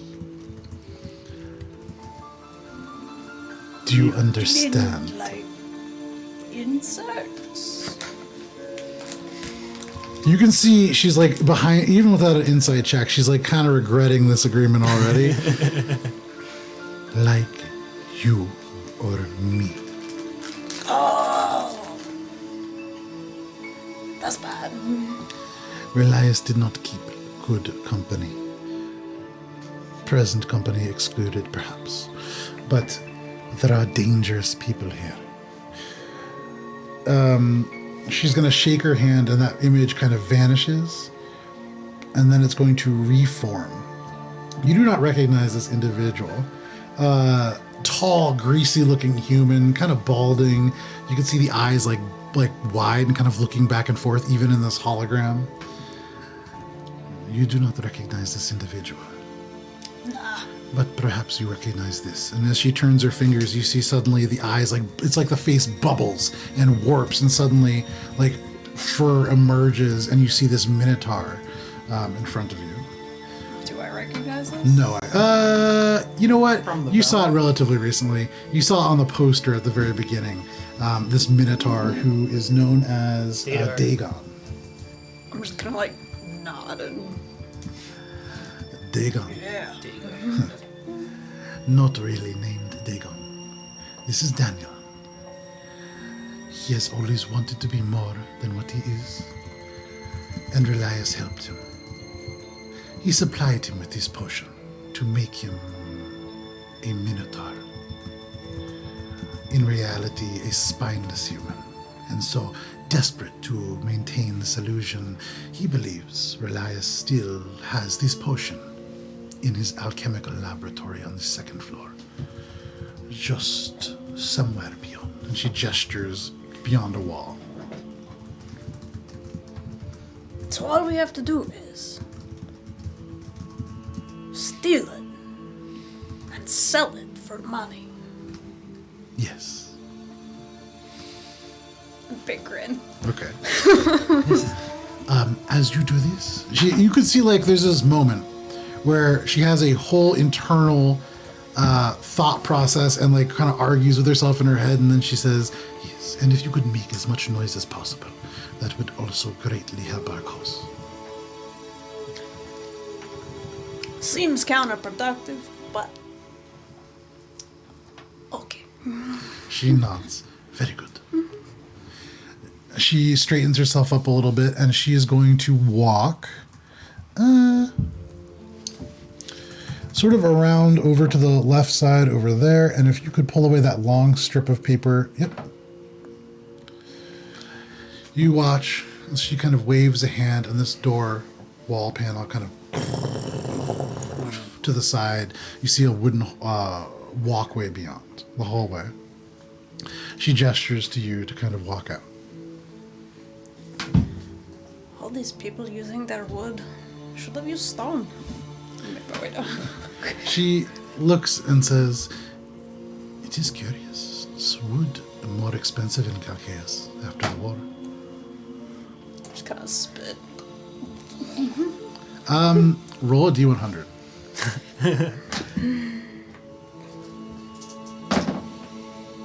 53. Okay. You spit kind of towards the wood, this disgusting wood in what could be made of total stone. You see the beautiful framework of a stone house around you and this ugly wood. For you as a dwarf, just the most impractical material. And you spit at the wood. It doesn't hit the wood. You see it just sizzle in the air. You kind of look around and you see the tiefling also kind of furrow her brow. Looking over, she's going to reach down and pick up a little bit of this like flaked off wood and throw it forwards. It just burns directly in front of you. That was fortunate of you. I'm a genius. You can see she reaches into her, almost like it's not quite a utility belt, but there are these pouches on the side of her belt. And she's going to pull out this little bit of sand. And as she kind of it across, you watch as each grain almost ignites and disappears in whatever this field is beyond. Very well.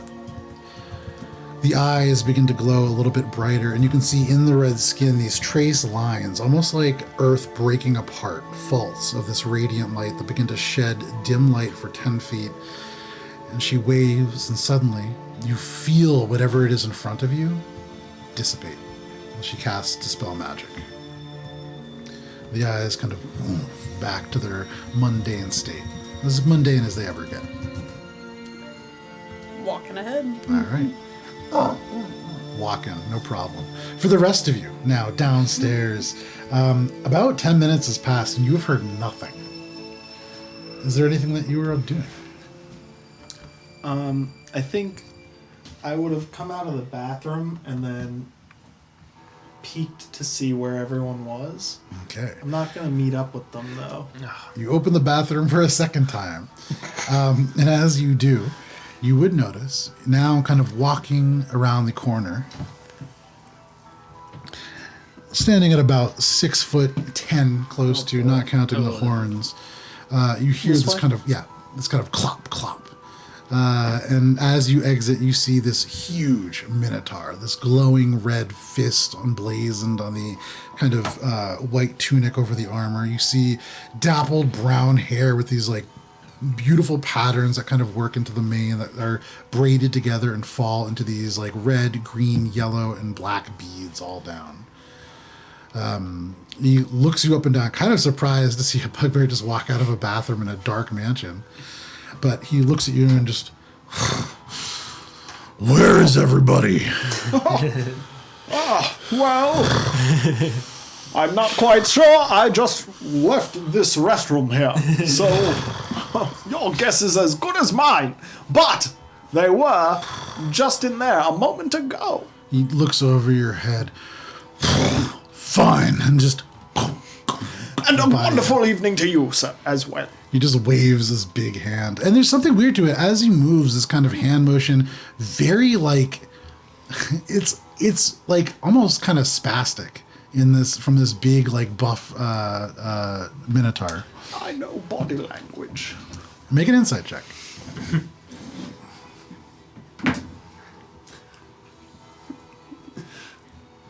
Maybe not Do very you, well. That's an 11. An 11, okay. With an 11, you look at this creature as he walks away, and this Minotaur looks... might be a little annoyed, kind of hard to tell. Looking around in the dark, they certainly have no trouble looking around in the dark space. Hard to tell really anything about them. Yeah. So he's going this way now? Yeah. I'm going this way. Okay. You button hook away, you kind of deke left, you look right, and as you walk, make a perception check. And I'm trying to now I'm sneaking. Make a perception check followed by the stealth check. I'm trying to okay, so perception is an 18. Okay. Not bad. And stealth is a 16. As you walk past this chessboard, you can see another pawn has moved. Ooh. I imagine that I like to pretend like I can play chess pretty well, but I'm not actually good. Sure. What's, is it like, was it? So you can see two of the pawns on the black side have moved forward.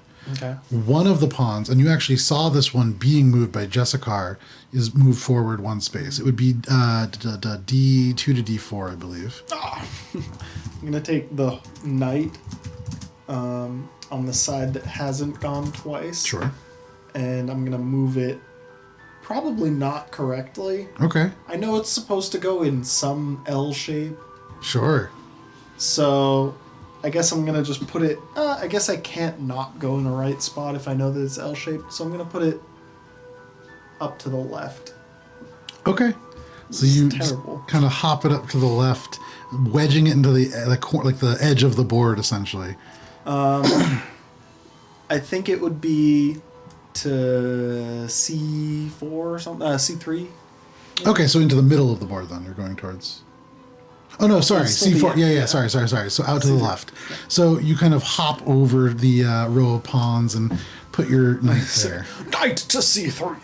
You said that out loud? Yes. A couple seconds go by. You can hear like a couple like low murmurs of conversations around the hallway, and you kind of like listen a little bit, and you hear with your perception check at that distance, not a whole lot, just kind of like and then you see another pawn move forwards on the other side. Now 3 of them forward. Alternating, so now protected from the back line. Okay. I guess I would do the mirror move on my side. Okay. A battle of wits, then. You watch as all of a sudden, from the opposite side of the board, the bishop and just takes the pawn that you moved. Curses. That pawn falls and onto the floor.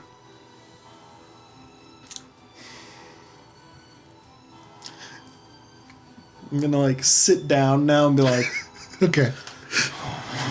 So you like begin to walk around the corner. You're like, no, wait. And you kind of like pull up a chair, you pull it forwards. And in this moment, you almost can swear that you hear the chair opposite you like inch forwards as well. And the battle of wits begins. To make this a little easier, make a flat intelligence check. oh boy. Oh, that's not bad. 15. 15? Okay. Quickly. I would say it takes about 8 moves. And suddenly you realize, like, you look around and you have almost no pieces left on the ground. You see, like, one by one, just they kind of hit as they're, like, moved. You see, like using the strategy. Sweating profusely, just like. Every time you feel like you know what's happening, you try to make a move that like that isn't even a good move, just to try to like throw them off, and suddenly you're just like in a worse place than you were. It's like everything that you do is the exact wrong thing. Gonna like slowly get up and then pretend to accidentally trip and knock some of the pieces off the board. Okay, sure. Make a performance check as you do that. Yeah, absolutely.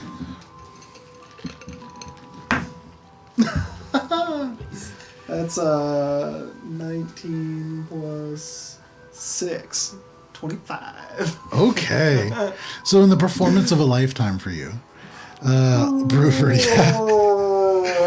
is this like, well, I'm going to be going, and you stand up, and then suddenly your foot, like slowly dragging, catches on the edge of one of these marble tiles, slow motion, in like full regular time, slow motion, you're falling.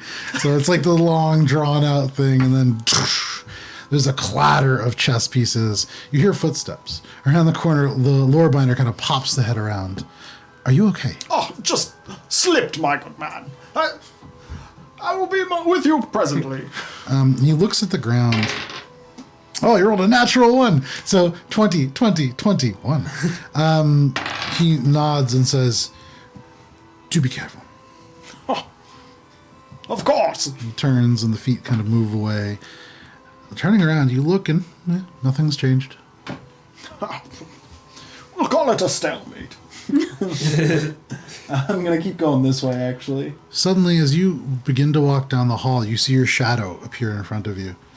And as you turn, you can see sitting on the bar one of the candles that had gone out, now lit.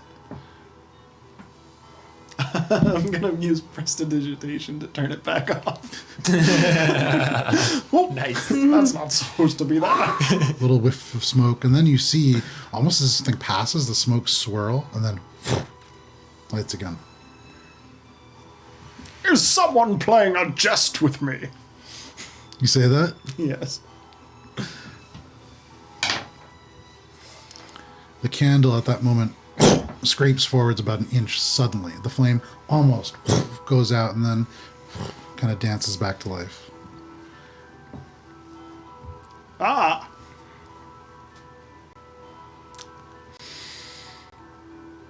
The Good thing I candle, just used the restroom. the candle just now all of a sudden turns a little bit, and you can see just a little bit where you might pull and kind of take it. This kind of metal candle holder attached to the bottom of it. Is it like beckoning me? It feels that way. I'm gonna go back over, like, kind of look at it. Make an inspect it investigation closer. check. Ooh, oh, never mind. That's a -1. That's a 13. Still not bad. It's a candle. As you go over and kind of examine it, brass candlestick, you can see the candle has run down, and in the wax, little bits of dirt and dust. Like it was probably here when they got here. Nothing seems especially different about the candlestick. You move it, and it moves freely in your hand. I'm gonna pick it up. Yeah, you pick it up, and it's now in your hand. You're welcome. I'm gonna go back and start Okay. walking back this way. You walk down the hall, the candle casting this moving shadow. But as you enter, suddenly you realize all of the shadows, and the only thing that you can see in this room is the sundial, illuminated by this candlelight as if shadows have closed around, and it's just you and the sundial. And still, it reads 3 a.m. You feel movement on the periphery, and in this moment, you're unaware of where you are. Looking around, you don't see stone walls, you don't see marble floors. You see darkness, and you see almost this scratchiness that feels like the edges of unconsciousness pulling at you. You hear whispers. Nothing immediately relevant that you can hear. It's just, how's happening? What's happening? And as you look around, you feel as if the edges of your vision are catching movement, but when you turn, there's just nothing. Just the sundial. And then, for just a moment, you feel this pressure on your shoulder, this cold pins and needles, and you just hear, I'm coming. And then everything is right back to how it was. You see the sundial as it was, kind of a dark space, and then just this shaking candle in your hand. But because it is 10:15, give or take, this is where we're going to take our break. So, thank you guys for hanging out so far. I know that I saw Doss and Talon. Good to see you. We're going to step away for about 15 minutes. It is 10:11. We'll be back at 10:26. We'll see you then.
Howdy, folks. Welcome back to Adventures in Alberon, or the home of Adventures in Alberon. We are playing a spooky one-shot called The Haunting of Grimke Manor.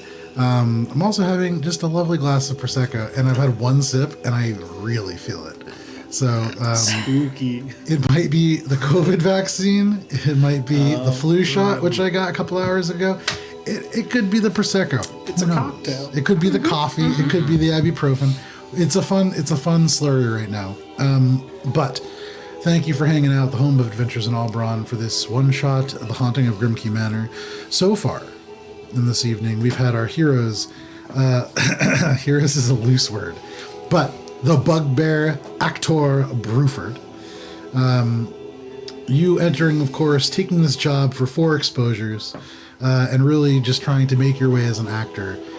You entered, kind of the de facto leader of this group, proceeded to the bathroom, cast disguise self to make yourself into a hideous ghost, and then upon waiting for everybody to leave and emerged, your cover immediately blown by the incredibly perceptive lore binder Orion Breakwright. You then quickly rechanged before rejoining the group. Meanwhile, Goldie, Goldie, this dwarf rogue who is a traveler and seems to be, though not... It's accurate. It's accurate. Technically true. Technically true. Sounds like roguish. Roguelike. Technically, I mean, it's not like your class is thesbian with a B. True. Goldie, this rogue dwarf who travels and has been just slowly stealing things throughout the night. You Not entered... craftily stealing. No, not just at all. like And Roguishly stealing. that generally sums up what you've done for the evening. You stole stuff. Mm-hmm. And then towards the end of the first half, you made your way up a horrifically maintained set of stairs that... OSHA non-compliant. Yes, the human... Exactly. The human Inspector Patterson, along with his 2 assistants, Christoph and Emerson, were shocked that you were willing to use, and then caution taped off behind you. You found the tiefling. Give me 2 seconds here, because I forget all the names, because I wrote them yesterday. To be fair, I don't think I got her name. Yeah. But. Oh, it was She's the Tay? most You did, yeah. dangerous So you one. did see it. It is on the dossier. This is Tevashu is her full name. Okay. This tiefling who, upon learning that you speak thieves' cant, made a proposal to sort of work together to get people out of this mansion. You got the sense that she pretty quickly regretted that decision as you decided to launch into your... Be the richest dwarf in the world, I don't care. tirade, perhaps. Upon seeing the wooden floor, you spat upon it. Luckily, very luckily, seeing this almost like vaporizing wall of force in front of you. But with that dispelled, you proceeded down the hallway. And then Inspector Patterson, you with your team, your inspection team, now in the midst of this like will-imposed like haunting, are inspecting the building. So far, it's not doing well. There's a cross beam that definitely needs to be laid across the dining hall. You can see that certainly this staircase condemned. But we'll see what else lies ahead. Christoph and Emerson fighting for your attention. Non-load-bearing wall. But we return to our adventure kind of near where we began. Bruford. After playing chess against a ghost, and upon finding yourself at the brink of losing, taking a false fall to knock the board over, you then made your way over to the corner, and suddenly this candle lit. You saw the candle manipulated and turn, and as you inspected it, finding nothing off, decided to take the candle and enter this entrance. Upon doing so, your senses seemed to close in around you, and you and the sundial were sort of the only things in this false spotlight in this space. And you saw 3 a.m., the Prosecco man, 3 a.m. displayed on the sundial, though no natural light shines in this place. Suddenly you were back, the light about as normal as you could make it here, and walking down the hall towards you at the moment, you see an armored figure. Give me just 1 second here.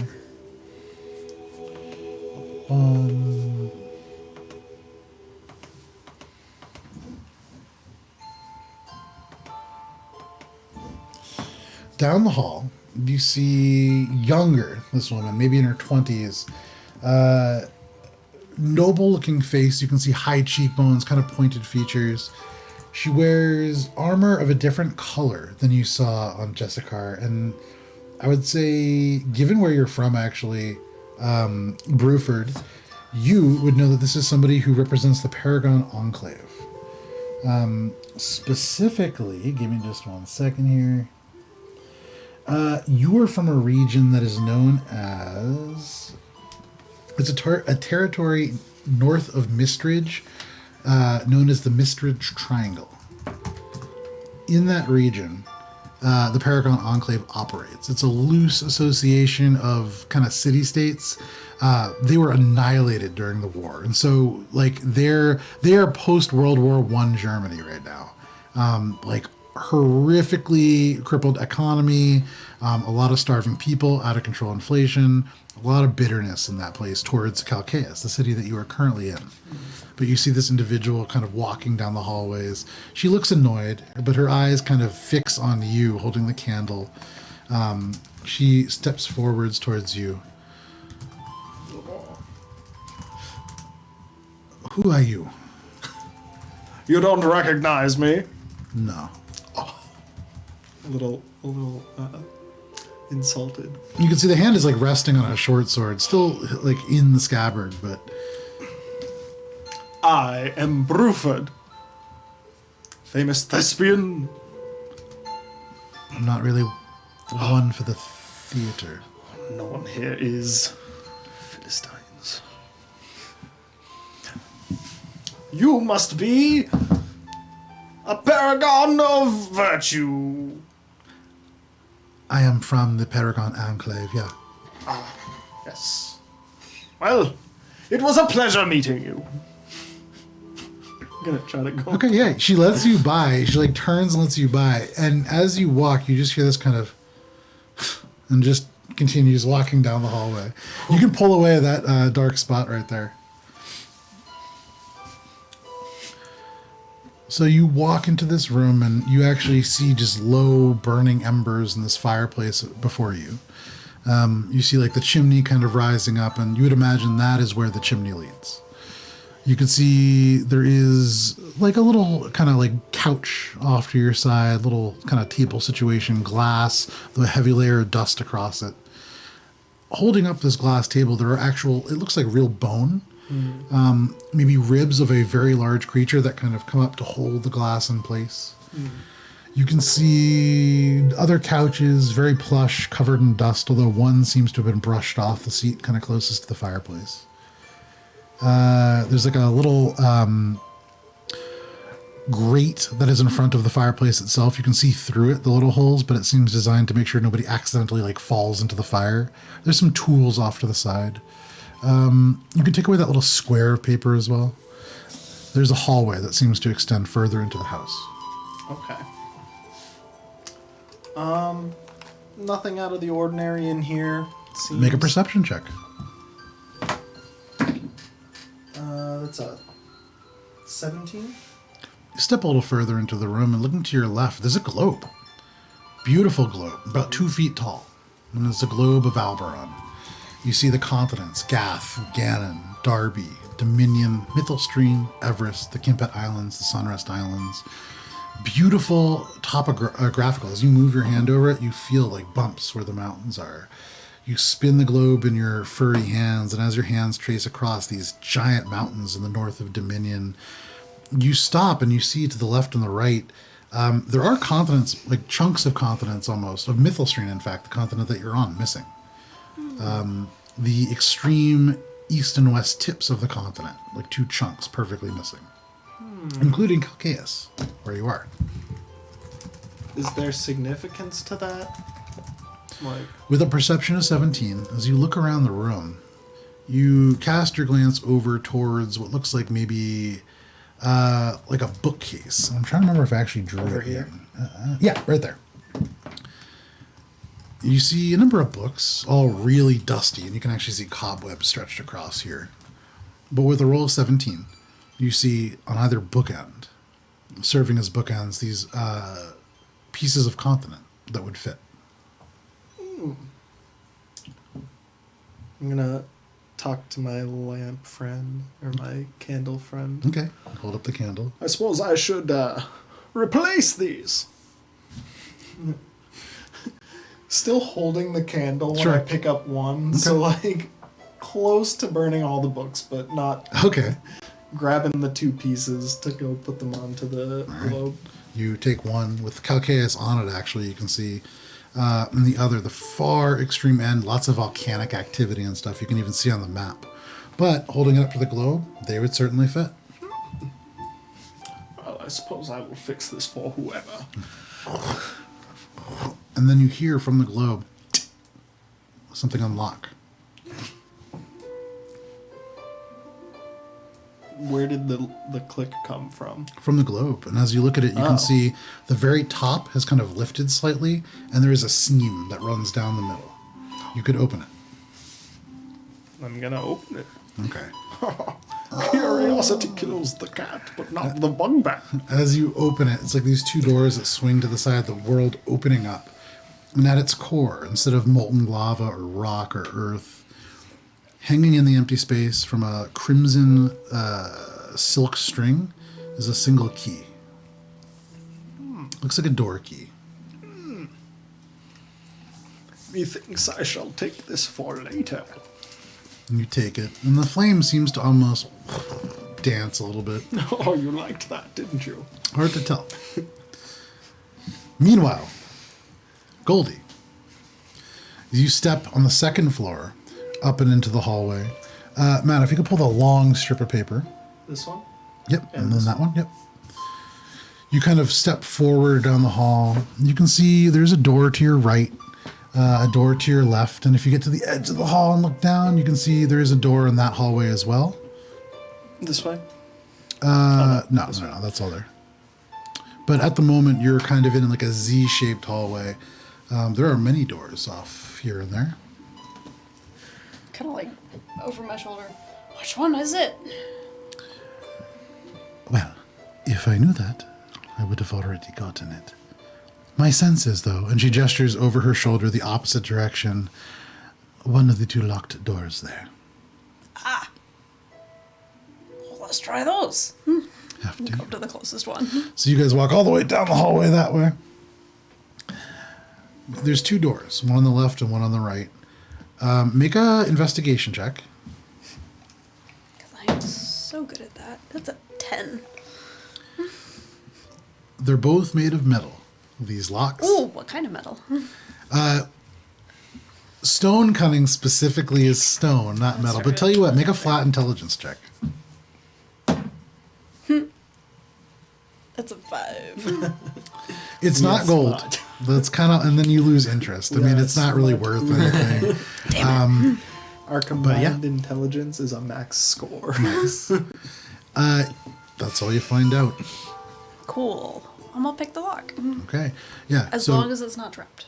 So make an investigation check looking for a trap specifically that is...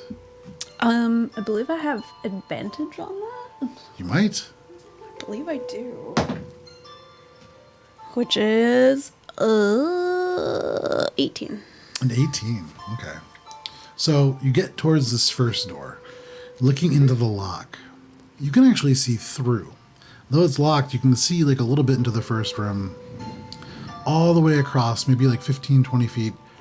You can see in the dim light with your dark vision, a long, like a pointed sword. Almost like a rapier, except like 3 feet long. Standard size handle, but an incredibly long blade. You see some other tables and things, but from this angle, hard to tell. Okay. You go to the next door, you peer in. You can't see through this. What you can see is there's like a stone or something that has been inserted into the lock. What kind of stone? I asking all the right questions. Make a check with your stone cutting. 21. All right. Not that you've probably been there, but in Mistridge, this fairly well-known town, if only because it's so hard to access, and like it's a nice community, and it's on this ridge, and like below it there's this misty forest, and it's like beautiful in the morning. There is what is called Mistridge agate, primarily red, but it has these specks of what is like molecularly essentially jade flecked throughout, so that when you hold it at an angle, it has like this matte surface of brick, but then these shiny flecks within. It's this beautiful material. Aside from that, though, there is an arcane sigil on it, and you get the sense that it probably will go boom or zap or something of that nature should you attempt to meddle with this lock without removing that first. There's something in there. She kind of bends down. You see the eyes like glow a little bit brighter, and even in that moment you can like see the agate a little bit better. You see the red and the glint from the green, but she nods. This is tiring me, but she waves her hand. You see the same kind of flash of lights, and that little agate cracks. You see little bits of like pebble fall down. Brush it away and it should be fine. That's quite handy. I can do it twice more, so just use it cautiously. Not like I put it there. Make your thieves tools check.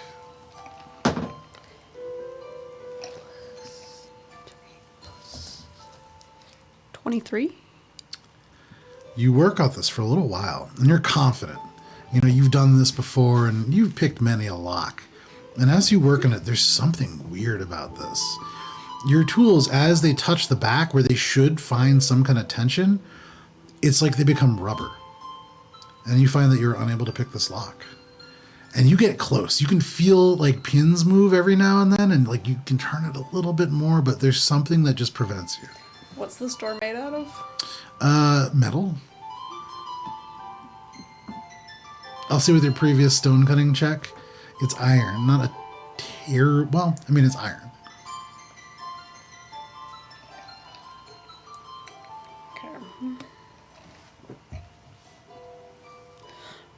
I'm out of options. Well, that's unfortunate. Could you try the other door? Good art. Give it a thieves tools check. 24? 24? Oh, very similar lock. This one is roughly similar in construction in terms of its quality, different kind.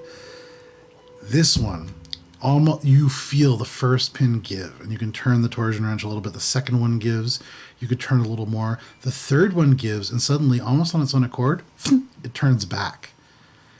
And you're so close to this one, maybe one away. Can't quite get it. Borderline rage at this point.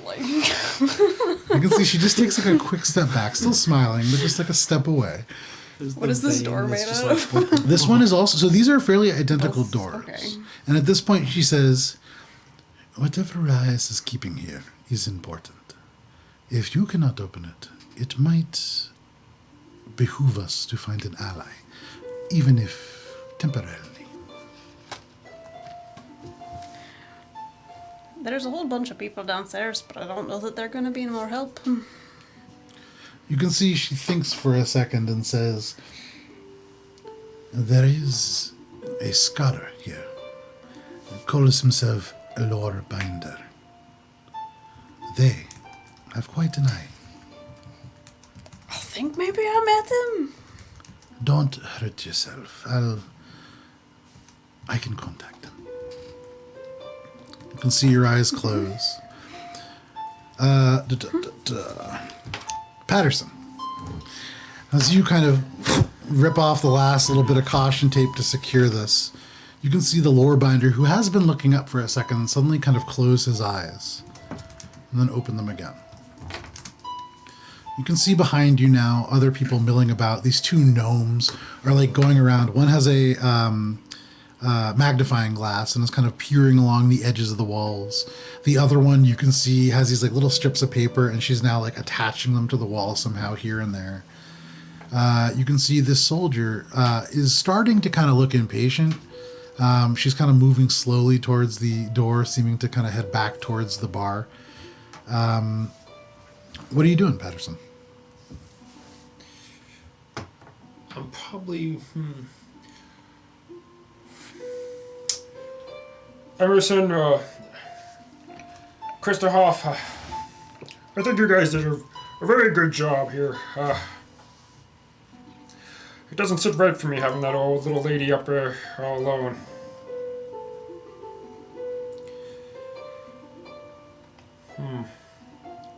Emerson kind of pipes up, and you can see like they're both very hesitant to do this, but Emerson goes, do you want me to go get her, sir?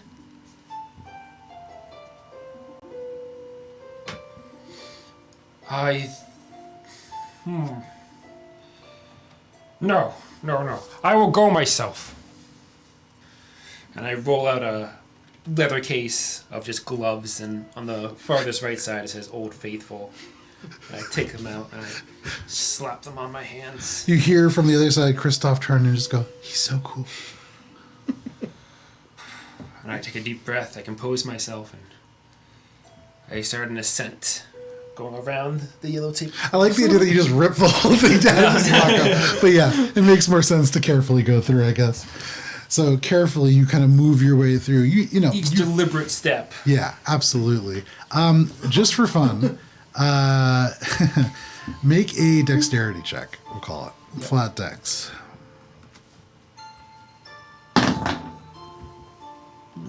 12, and I have +2. Okay, if you had a -1, it would have been a problem. That's just what you need.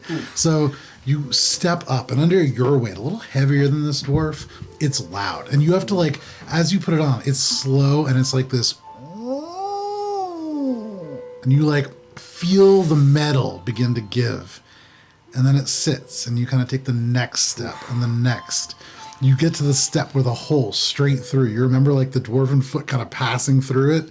You step over that one. But one by one you climb and you make your way to the second floor. You can move up to there. You enter into what is a kitchen. The stale smells of food being prepared definitely hanging in the air here. You see like an oven directly before you, this table, a cleaver laid in its side, a meat hook that has a chain that goes down to the floor. You see there is like a wall that is slid aside and there is a hallway beyond. I'm going to take notes.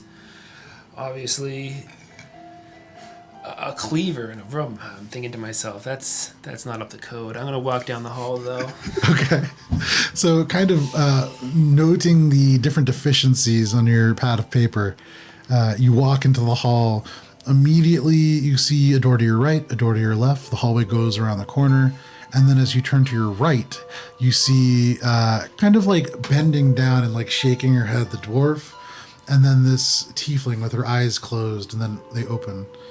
She turns and looks at you. You see almost through the darkness, and you as a human especially, you see this like radiant glow that kind of backlights the eyes. Do I see him? Yeah. Oh, yeah. Caddy! Why would you be going up these stairs when I clearly said this was a condemned... Come here! All right. Behind you, joining you in the space Like, is... I barely see her. Sure, yeah. You can kind of see like the glow from the eyes a little bit. Lorebinder Orion Breakwright also is going to step up into that space. Up here. Yep, and then he emerges from the doorway and just kind of looks at the tiefling. You called. The tiefling turns and kind of beckons him over. So you can just kind of join the queue over there. But Patterson, you approaching first. This tiefling straightens up a little bit and looks you up and down. Are you any good with doors? There hasn't been a door I haven't been able to get into. He's my caddy. Make a deception check.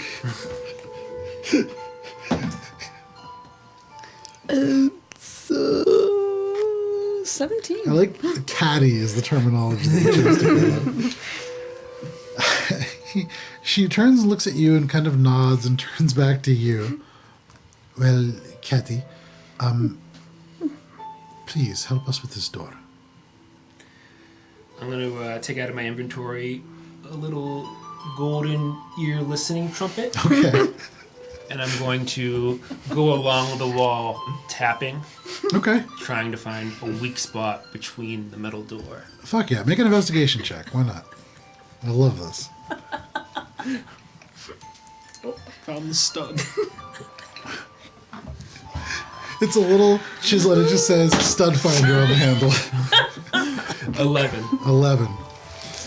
Ting. Ting. Ting. Ting. 4 identical tings. And then Patterson, you go, it's this one. Sounds pretty the same to everyone, but Patterson, to your deft ears, certainly this is the weak spot. I mean, I have to check every room by code. So if we just patch it up, no one has to know. And I'm going to, Just smash the door in, Carrie. That's what you're here for. I'm going to step back. I'm going to reach with my, what did we decide? We decided, how do we do it? Whatever you want. I think we decided halberd. Sure. And I'm going to just smash it. Okay, yeah, make an attack. It's a door. You hit. Roll damage. While he's doing it, assisting with a similar roll, but trying to make it look like I'm not doing anything. Okay, sure. Make a sleight of hand check. Damage was...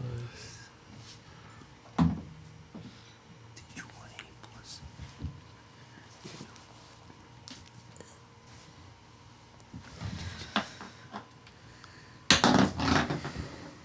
6 plus 6. 6, I think that's 12. Yeah. And what was yours? 24. 24. So, Yes, without rage. Okay. okay. And you said that was 12? Yeah. Okay. Fantastic. It's against a wall. Fuck that. Da-da-da. So, whoop. That's not that a wall. wall. Sorry. Seriously, fuck that wall. There we go. So, stepping forward with this, we said halberd, right? Halberd? Oh, yeah. Okay, so you step forward and kind of pull this and swing forwards. You can see she like leans back away from it a little bit.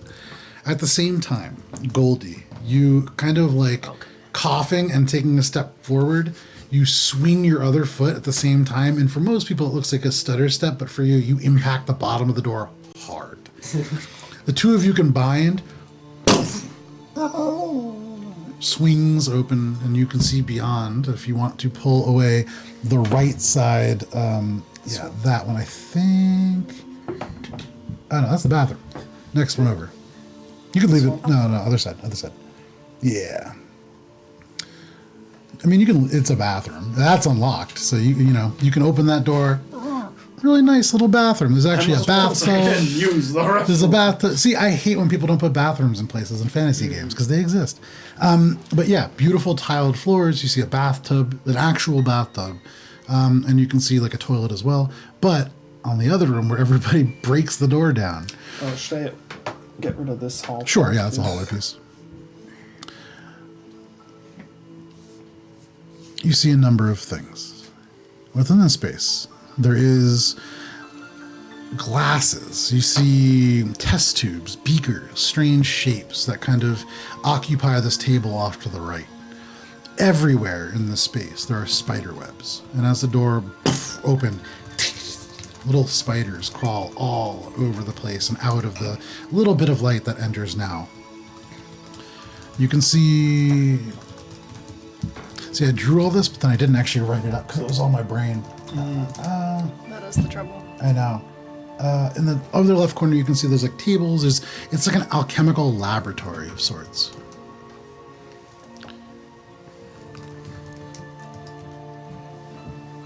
The tiefling kind of looks at all of you and is going to step into the room gingerly, almost hesitantly. I will follow in the shadows. Okay, make a stealth check if you're trying to sneak in front of everybody. Not necessarily in front of everybody, but at least, like, not in full view of Sure. everything. This definitely said cloud of dust. Okay, yeah. 21. 21. All right, you step in and kind of sidestep to the side, hugging the wall. Patterson, what are you doing? Probably first cleaning myself off. Okay. Like, of course, just handkerchief, just wiping myself off, just swearing to myself, oh, Christoph, just be doing this. And I finally clean myself off and I get myself straight. I just walk into the room and try to do one of these with my eyes and look through the dust. All right, yeah, make an investigation check as you walk in.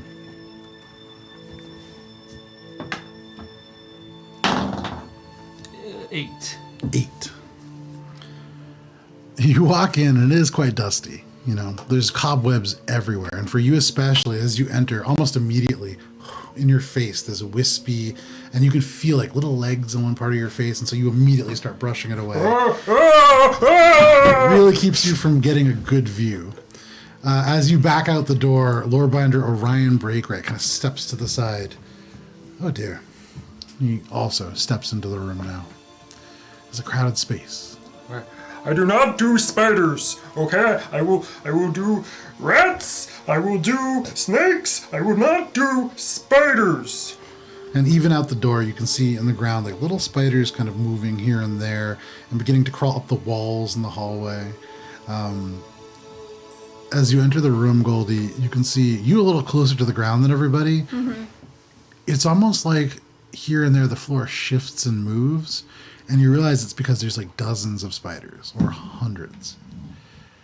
There are little cocoons and egg sacs all around the room, kind of strung on top of bookshelves and nestled between laboratory equipment. Thinking to myself, they could all be part of my next scheme.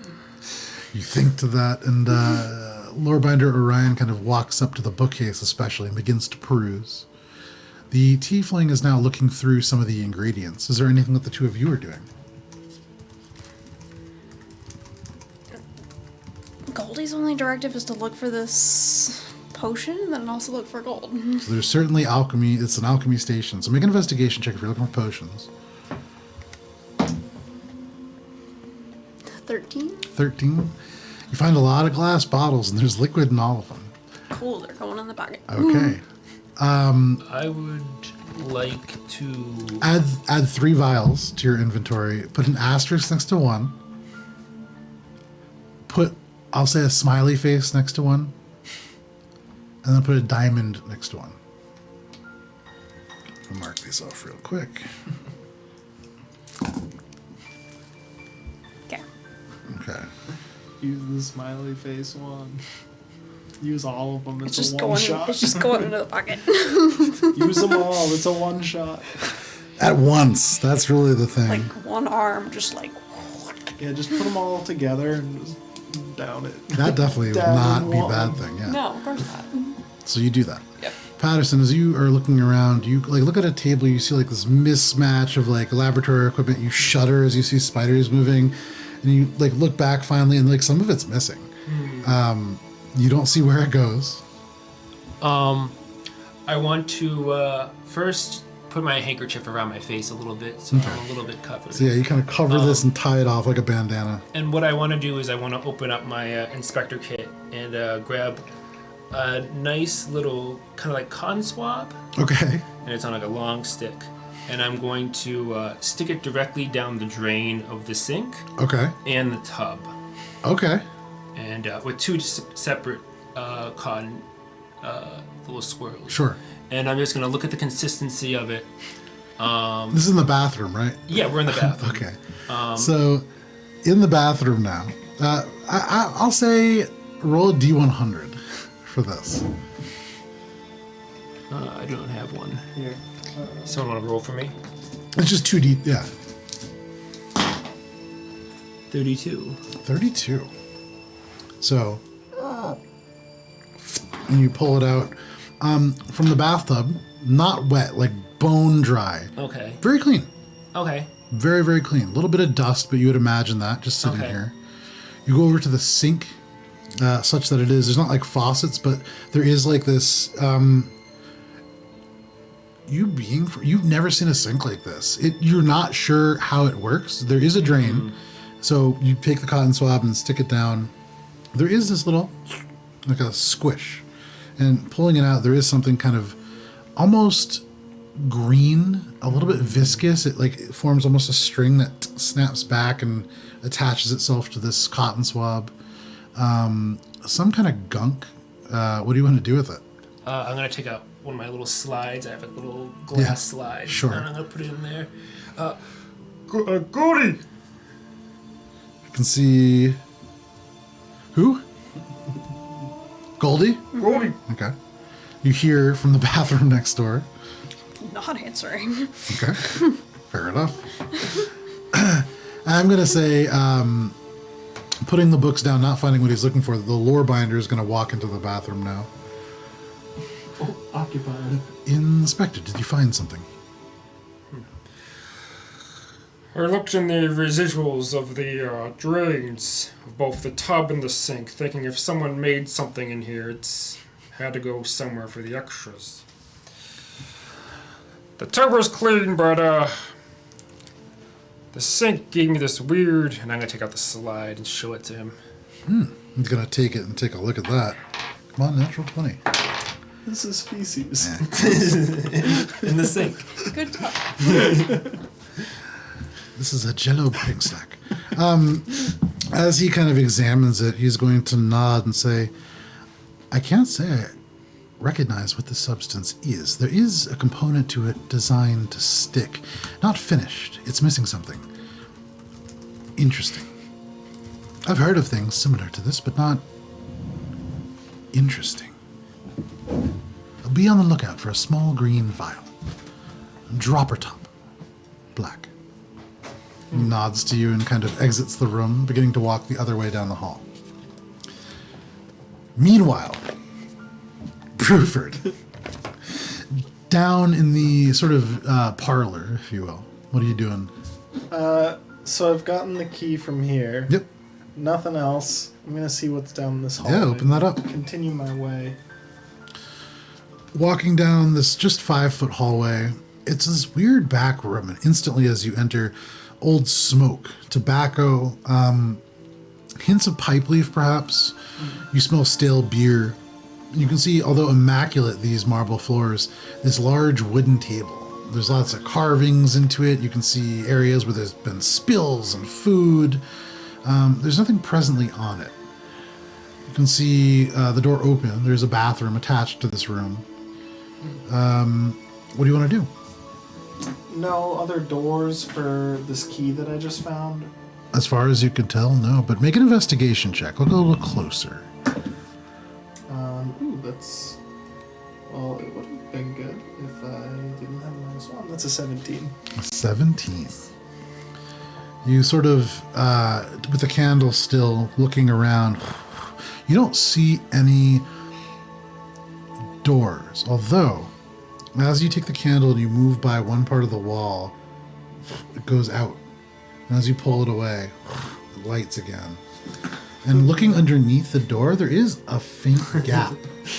Yeah, it works. It's out. It's on. Are you trying to tell me something? The flame just flickers. But as you look at this wall, there is something different about it. The texture is different. It looks similar, but certainly hollow. I'm looking, are there any, like, seams or anything? As you feel your way around the edges of the space, suddenly you feel a stone depress and the wall slides to the side. And directly in front of you, you see this gnome with a piece of paper about to attach to the wall, and then she just draws back. Oh!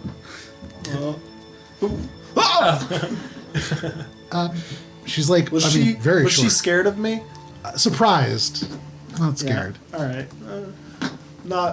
Not playing it now, but yeah. Oh, you startled me. You started me. Well, I must be on my way.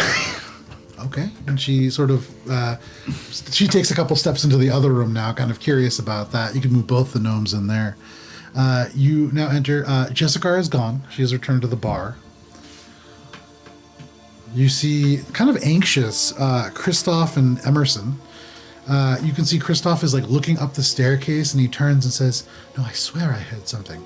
And Emerson goes, I think that Patterson knows what he's doing. Inspector Patterson. Damn it.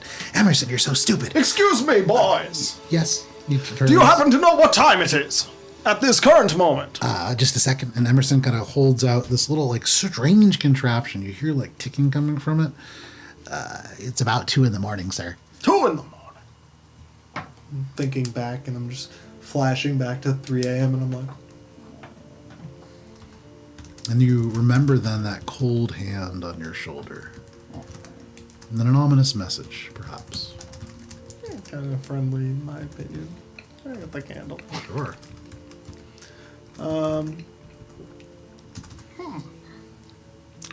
Do you know where our compatriots have gone? Our fellow cast members. Yeah. I don't know what a cast member is, but Inspector Patterson went One upstairs. of the troop. I think the soldier went back to the bar. The soldier. Where is the inspector? Oh, Inspector Patterson. He went upstairs. Very well. Don't go up those. Okay, make a dexterity saving throw. Yes, my boys. You go boys. underneath this My boys. this tape. Treat him so well. Dexterity saving throw? Yeah, It's a 14. a 14. So you step up. One. It like bends and like almost separates. You have to like quickly step up to the second one, and that one breaks. You make it to the third, and at that point the stairs kind of give away, and you land on the ground. Oh. You don't fall necessarily. You should have But- advantage on effects you can see. Oh yeah, danger sense. Do you have danger sense? You don't. Do I have it? Yeah. I You think- should. Yeah, you're a barbarian. Yeah, I'm a level 1 barbarian. Make that roll at You should. advantage. Nice. Good call. That is the signal. You hit the ground. Emerson immediately stands right up next to you. Sir, building code for subsection 3C clearly states that when there is condemned property, you are not to step up the stairs. Well, then It's how did for they your get own up there? safety, sir. Inspector Patterson is one of the most experienced inspectors in this department or any other, and so you would do wisely to obey. Well, I was a trapeze artist for 4 years before I joined this troop. And I'm gonna try to jump up to grab onto the Okay, stair. make an well, I mean, probably not make an jump 'cause I'm, athletics like, or 8 feet acrobatics tall. check, your choice. Yeah, you can just grab onto it from where you are. I'm gonna but like, "Hoot!" and Sure. do like a trapeze artist's like make an acrobatics flip check. up. Then. Yeah.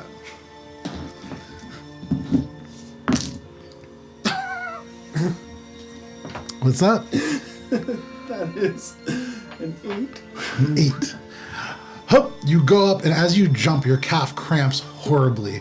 Your right foot kicks off all the way, your left foot doesn't move at all, and you end up just hopping sideways off the table, and you land bodily on the ground.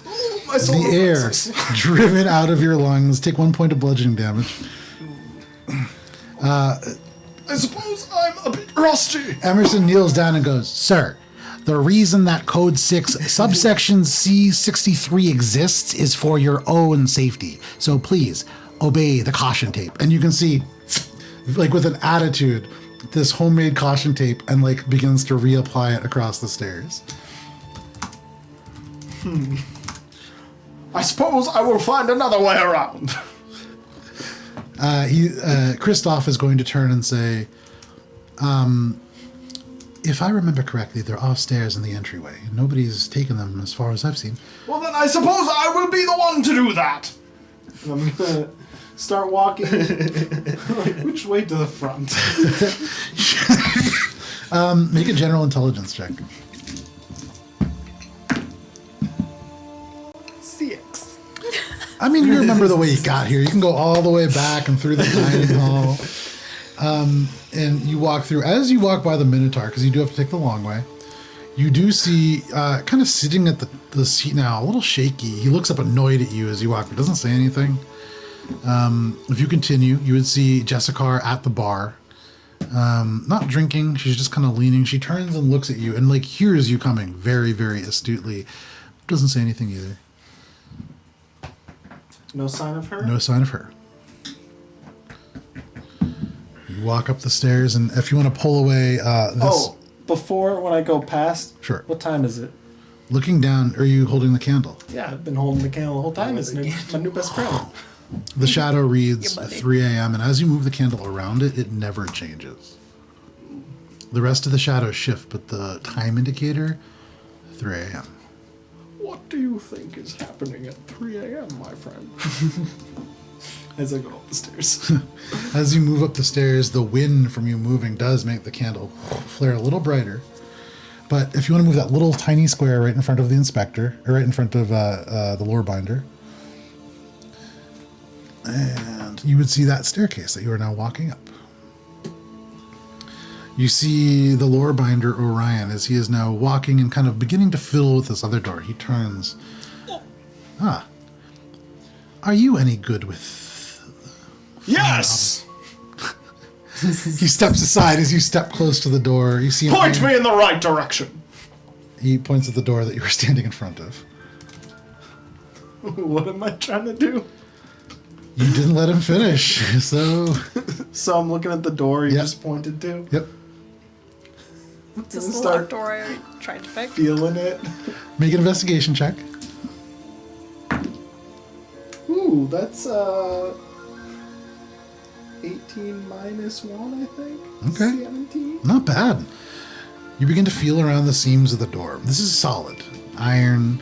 There's nothing... You don't find any, like, hollow spots, any, like, soft spaces. This is well constructed. You also don't find any traps. Nothing that seems to mark this as dangerous to attempt to get through. Well, my good sir, this does appear to be a door. Yes. You're welcome. You can see he turns and just kind of nods and says, well, that was about what I was expecting. Well, I'm glad that I could be of service. He nods and kind of stands aside for you to walk down the hall. You can see there are open doors. You see... I'm looking for the inspector. Okay, yeah. And yeah. I'm also looking for doors that might use this key. So, Okay. You walk over and... so actually, as you walk by and you look at the door, you're looking around the edges of it and everything, and then you look at the lock. And you see this key. Might fit. in this door that I Correct. just inspected. Yes.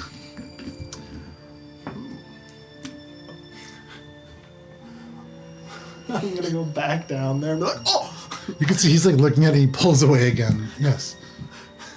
I'm gonna see if It opens. Did you... And you just kind of open the door and walk in. Opening the door, it is a fairly empty room, beautiful, and even as you step in, on some of these spaces, a low light begins to glow, almost to illuminate the objects. You can see in the far right corner, a little... Is my candle doing anything? It's lit. Still, okay. Yeah. It's not reacting. Doing candle things. For what it's worth, you're not confident it has been reacting. This is... I'm pretty confident. Let me rephrase that. Bruford is confident that this is reacting. As I a think it's like a helpful sprite. Sure. In this space, it doesn't seem to be doing much. On the table to your right, as you turn, it's like this strange corner table. You see a green glass bottle resting on that, and you can see it has like a black dropper top. As you turn to the left of that, there is this what looks like maybe like a long sword. Past that, you see this long, needle-like, really weird-looking, could be the length of a claymore, but it has the hilt of like a long sword. It's a weird thing. And then, there's another table forward, but it appears to be blank or empty. How tasty does the potion-looking vial look? No. So walking over, you kind of pick it up. What languages do you speak? That's a good question. Common, Goblin, and Orc. It is not a language that you recognize. As you kind of like shake it, the liquid inside barely moves. Maybe a syrup. Make a investigation, arcana, survival, or nature check. Your choice. Each will yield a different bit of information.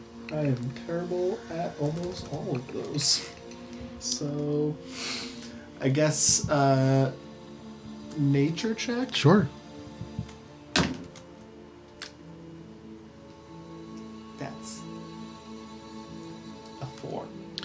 top is a little stuck, so hard to really investigate, but it has the consistency of maple syrup. I'm gonna be like, this will grow great on my pancakes later. Yeah. So you put that in your pocket. And then I guess I'm gonna like scan the room like I'm visiting a museum. Yeah. On the right-hand side, you see this sword, beautiful. There are 2 tones to the metal, and you can see it's as if 2 bars of metal were worked into a single blade. One side vaguely bluish, one side almost like, when you hold the candle up, like glints of almost like a yellow sheen to the metal. The handle, similarly black metal that's been wrapped around to form spherical, it looks like snakes twisting around each other that form this kind of, like a T-shaped crossguard.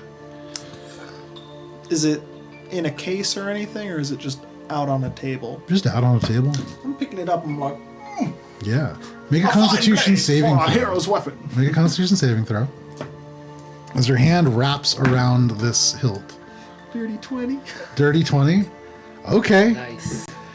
You feel there is a violent, like a moment where the oxygen is pulled from your The solar lungs. plexus. You feel, you feel your whole body move like 3 inches forwards, and then you are blown backwards. You take a few steps. You are able to keep your feet, and you feel like this. The table in the far corner is crushed to the side. You hear ting, ting, ting, something fall to the ground.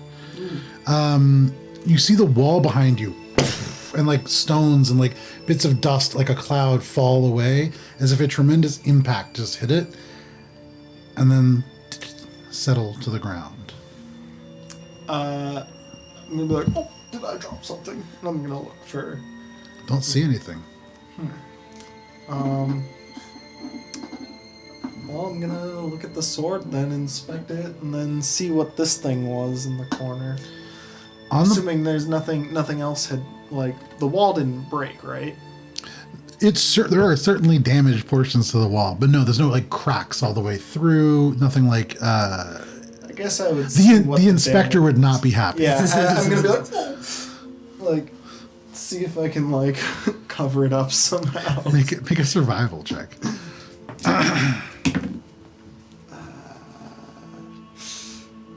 That's a 6. So Patterson, you hear from the other room, literally next door to you, the sound of masonry, like buckle and then crumble inwards. Sound I know very well. Yes, absolutely. You do a poor job. You try to like shove rocks back into a quickeningly like sloughing away wall. You make it worse. And as your hand tries to push a stone in, it goes through. And you reach into the hall beyond. And actually, as you pull it back, you see the inspector kind of lean through.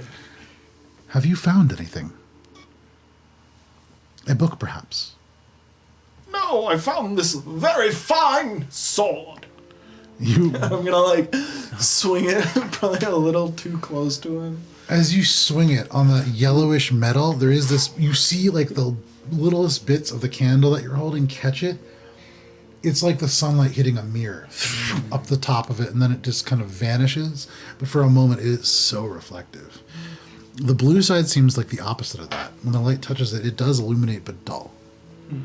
There is, as you kind of manipulate it, a little inscription on the corner. It's not in a language that you speak. Similar to whatever the language was previous. A fine weapon indeed. Yes. I'm going to continue looking for my book, but Do so. best of luck. And he kind of just continues. Oh, I found some books downstairs in the parlor. I've looked through those. An interesting collection of histories. Nothing pertaining to what I'm looking for. We have the same interests. Ah, yes, yes, books and such. He turns and walks down the hallway. You see him just vanish around that corner. Goldie, you hear all of this as well, for what it's I worth. found the other dwarf. Oh, there's the other door. Hey. There we go. Fantastic. Proper nose. What are you doing? Scanning this room for anything else that I would deem valuable. Having swiped having swiped all the potions into your bag, I'm going to say make a last investigation check. There's a cage in the corner. That's a 12. You get close to this cage. It seems empty. You notice with the 12, not a whole lot. You know, it's an empty cage. There's some like disturbances on the bottom, like little bits of rushes, and something lived here at one point, although no longer. Not a whole lot else. Not important. I'm gonna make my way back out. Yeah, you make your way back out, stepping on a few spiders here and there. Back to the door I couldn't get open to Yeah. see if it's open. It is. It certainly is. It's open. There's a hole in the opposite wall. You see the inspector walking away and then around the corner, and you see this bugbear swishing a sword around on the inside. Ignoring that. Yeah. I'm putting it back. Okay. There is no sheath to it. I'm just like, Looking for. you know, like, I'm the hero and now I'm sheathing You're my like sword. tucking it into your belt. Yeah. Okay, fantastic. Looking for anything else of value in the room. Okay. Immediately, your attention is drawn to this like long needle-like thing, although hard to kind of move around. There's three empty tables, one's on the ground. Make an investigation check. The thief in you feels like there's something else in here. 19? With a 19, you look at this broken table. Elements of broken wood, like dust all around it. There is like a perfect circle that is not covered in dust. And as you reach down towards it, your hand closes around an invisible bottle. And even as you hold it, it just appears. There is writing on it. What languages do you speak? Common, Dwarvish, and Thieves' Cant. Okay. Don't speak the language. In the pocket it goes. There you go. You can add a bottle.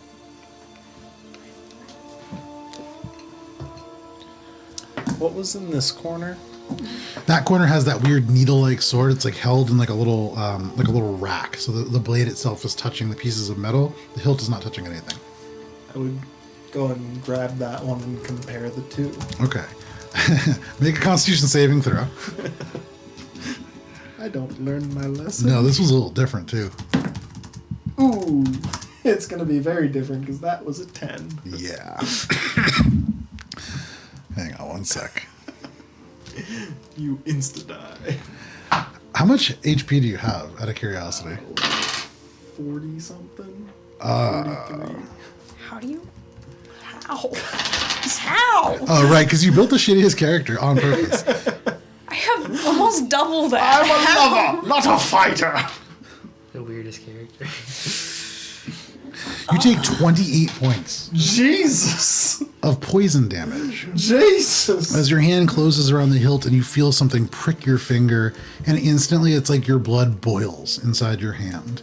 You feel as if your entire arm ignites in flames and then goes to this burning cold sensation. It drops to your side, completely useless. The candle falls to the ground and goes out. My little buddy. Do I see this? Yeah, of course. It's happening 10 feet away from you. In a 15 by 15 room. This is why you're not the caddy. The sword you do not manage to pick up. It is still in this kind of case. I want to pick it up. You want to grab it? Yeah. Make a Constitution saving throw. You're a dwarf. This is what you do. That is exactly what I do.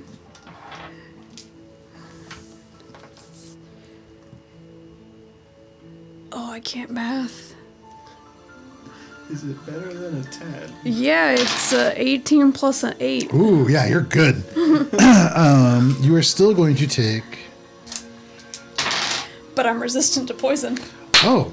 So you're Because taking, I'm a dwarf. so you're taking Half of half of a house. You're taking a quarter. So give me a second. That's good. It's really good. Oh, actually, this was not bad. So you take 25 points of poison damage halved to 12, halved to 6. As you grab this, you feel this prick and then like a slight sting. That's it. You hold onto the hilt. You can pull it out if you want. Put it in my belt. Yeah. So you pull it out, and as you do this long blade, as you pull it out, it just comes out a tiny little dagger. And all of a sudden, where he was looking, it's not there anymore. And as the dagger comes out, you just kind of open your hand and it's gone. You could add the disappearing dagger to your inventory. Sick.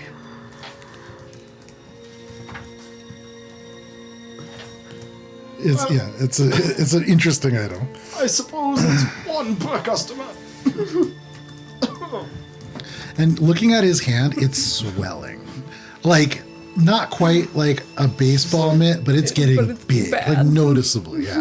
The fur in your hand is falling off. I'm just trying to pick up the candle with my, like, dead, limpy hand. Your fingers are swollen enough that they won't close around it. Like it's, it's, yeah, not great. Excuse me, could you... You can't see me, I'm still hidden. Oh, you're still hidden. Oh. Inspector! You hear from next door. Inspector! Yes. And I pack up my slide and all my other stuff, and I actually slip the slide in my front pocket. Okay. And I walk out of the room quickly, holding on to my pocket protector. Someone calling me? Yes, in here! I could use your assistance! Is that you, Broof? And I walk into the room. Broof, what has happened? What is going on in here? He's on the ground, and you can see there is like this. Oh gosh, I totally forgot what you dropped on the ground. Table? A little tink tink tink. A little tink tink tink. What? When the wall blasted, there was like a tink tink tink.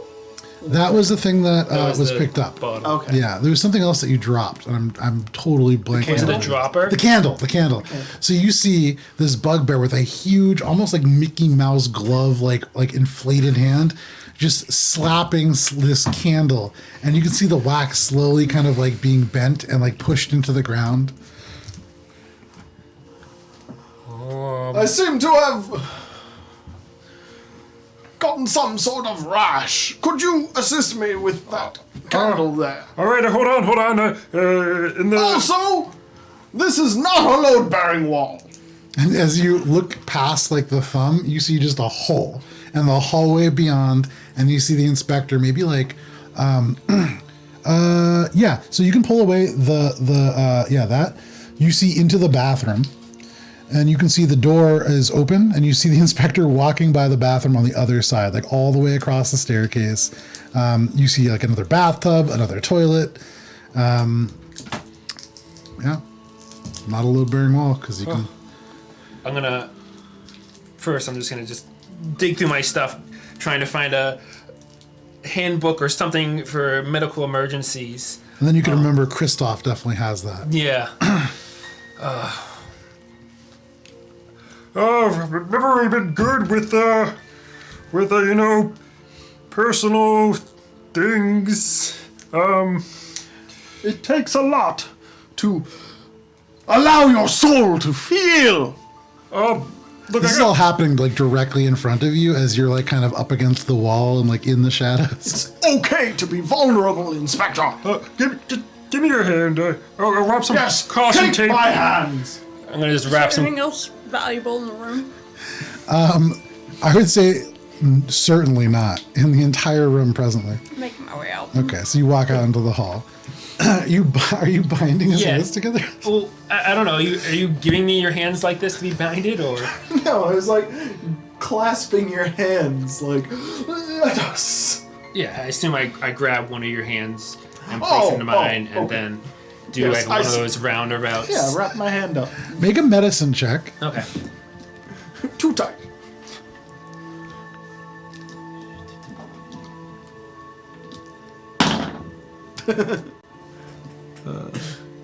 That is a 9. Okay. You take a further point of bludgeoning damage. Too tight. Too It's tight. far too tight. You feel, although it's cold and numb now, you feel like the blood pooling at your fingertips, and as you look down, like they're starting to discolor a little bit. When he takes the tape back and he looks at his skin, does it actually say caution on it? A little imprint on his skin.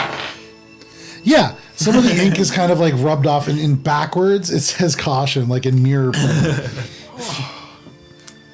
Well, Although you can't read it because it actually is the Elvish part that says caution. So, yeah.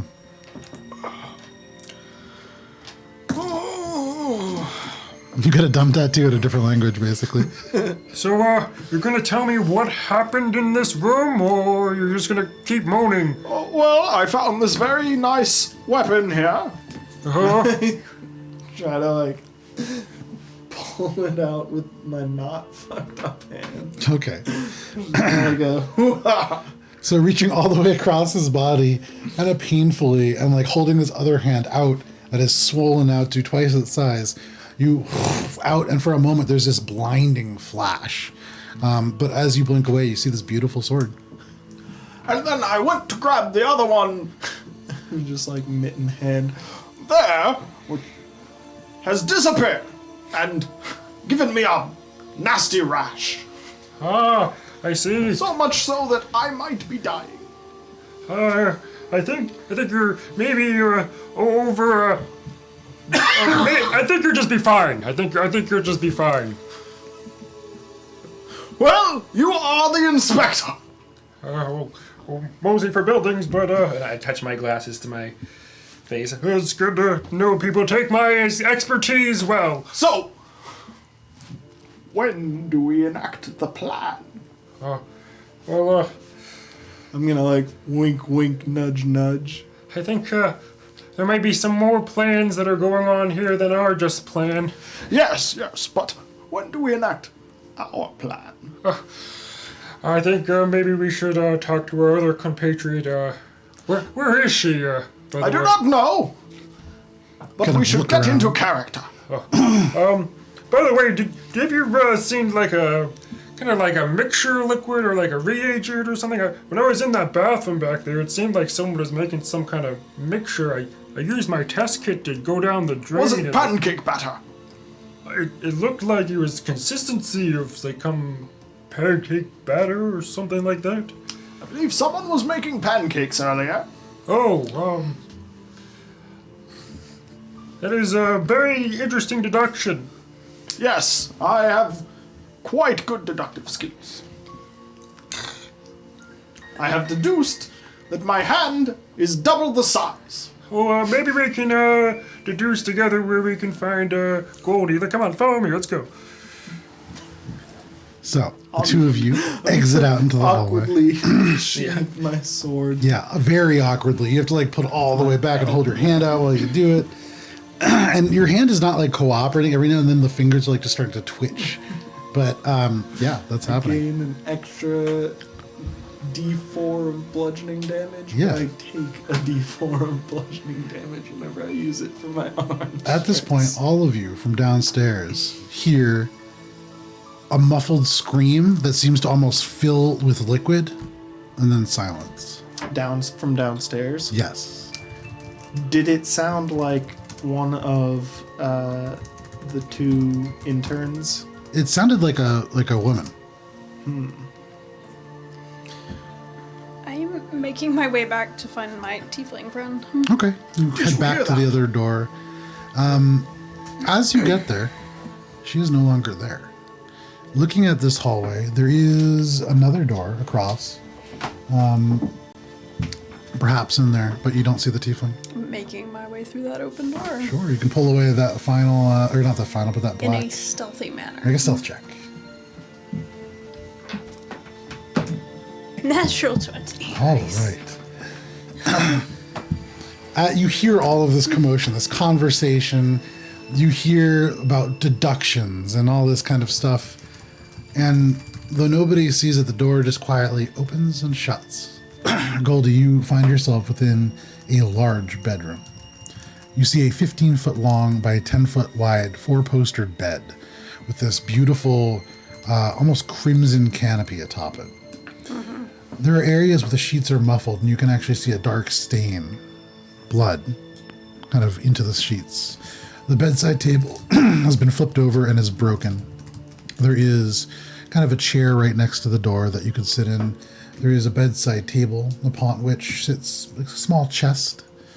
There are a few sets of drawers here which you would imagine hold clothes or perhaps other things. There's a door to an interior room which you would imagine probably a bathroom. There's a lot of them here. And then you can see sort of like an armoire wedged into the corner. No other signs of living things? Make an investigation check.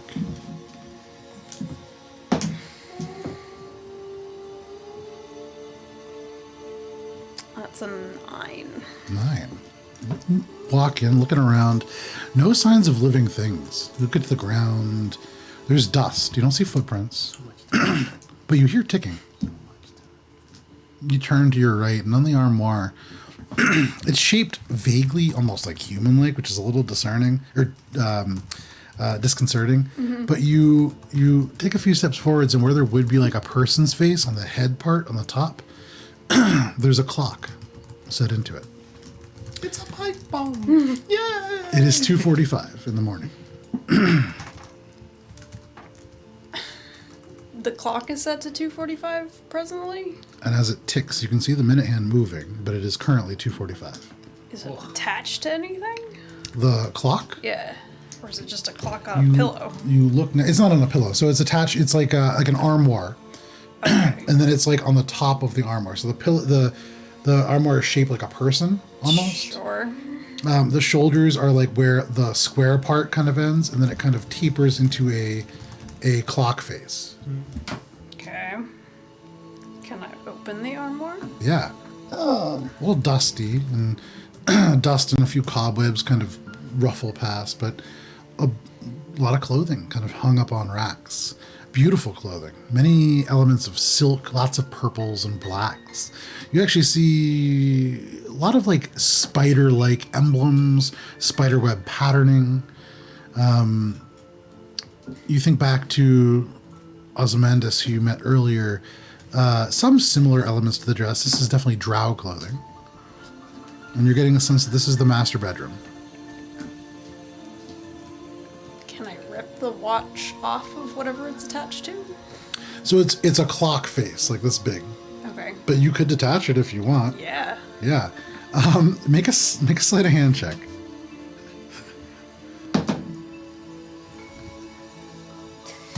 $27. Okay. So very carefully, your fingers kind of find the way along, and like inch by inch, you slide the face out. You separate it with like an inch gap, and you can see the complex workings attaching it to the armoire. And take out your thieves' tools.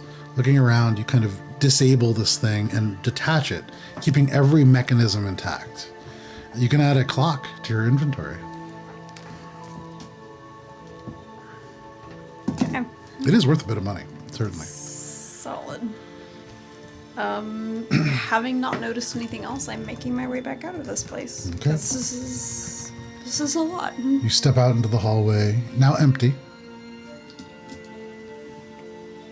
Where are we? So where did you guys go? Presumably you were heading... I followed him out. Yeah. Where are we going? I assumed we just followed out, and that's as far as we got. Oh, so in that case, you would see the bugbear and the human now standing in this hallway. The bugbear's hand, similar to how you last saw, a little bigger. I'm just holding it up like this. We'd best get on with whatever we're doing. That's what I was saying! Is it time to enact the plan? You mean with the sharks? Did we get sharks? No. Then... what? The other plan? You mean the plan to scare everyone out? That plan? Then yes. Okay. I'm gonna duck into the bathroom. Okay. Disguise self back. Are you just emerging from the bathroom? Yeah, I'm like, wow. Same voice. But you see... Don't worry, it's just me. You see like this horrifying visage, like the skin sloughing away and elements of a skull behind. The eyes like dead inside, like deep pits that go into like elements where you see skull behind.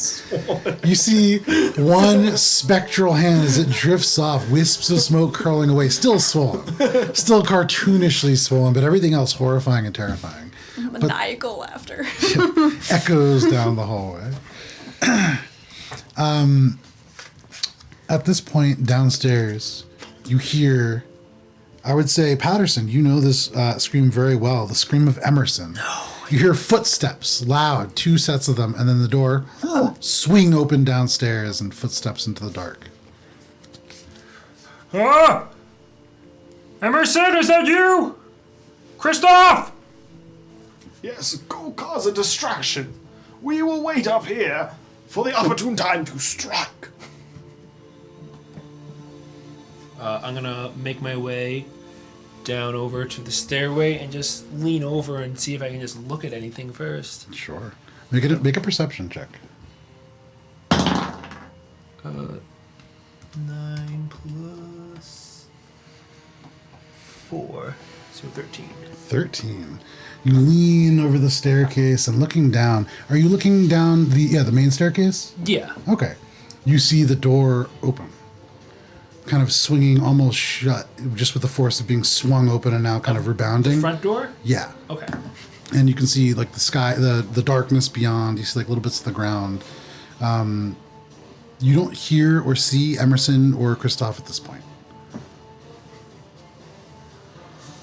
I'm gonna turn around and look back and see if my companions are behind me.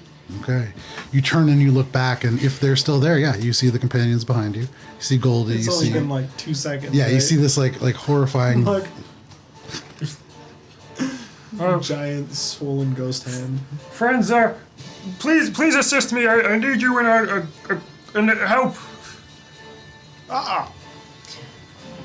Whoa! You right in front of the stairs. You see the same thing. What? Nothing? You just see an open door at the bottom of the stairs. Do you need help getting down? I'm just gonna. I'm gonna like slide down the banister. Suddenly, you hear like skin streaking along the sides of like stone as Goldie just slides down the banister and into the front hall. I'm gonna throw my hands up in frustration, but I can't anymore. and I'm just gonna start running down. Okay, you reach the bottom of the stairs. Turning to your right, the 2 of you, and the ghost reaches the bottom of the stairs. The 3 of you, as you turn to your right, you see just the feet of Jessica kind of like out and on the ground, you kind of into the hallway. Yeah, very much like that. Looking to your left, you don't see anything, just the hallway and the kind of dead fire beyond. Caddy! Go scope it out for us. What do you mean I'm your caddy? I'm gonna go back up the stairs and be Caddy! like, oh, wait a moment. Go back up a little and wait for them to move so that I can be like, whoa! Okay, Chasing sure. after them. Yeah, you build your suspense. I'm gonna reach for my badge. Okay. Instinctively pull it out. Caddy, the only thing I will be doing if I go over there is inspecting, because that is what I do. I inspect things. That's why I'm sending you now. Go! Well, all right. And I'm gonna make my way. You take your first step, and far down the hallway, you hear this bestial like, and then this loud thump on the ground. Certainly.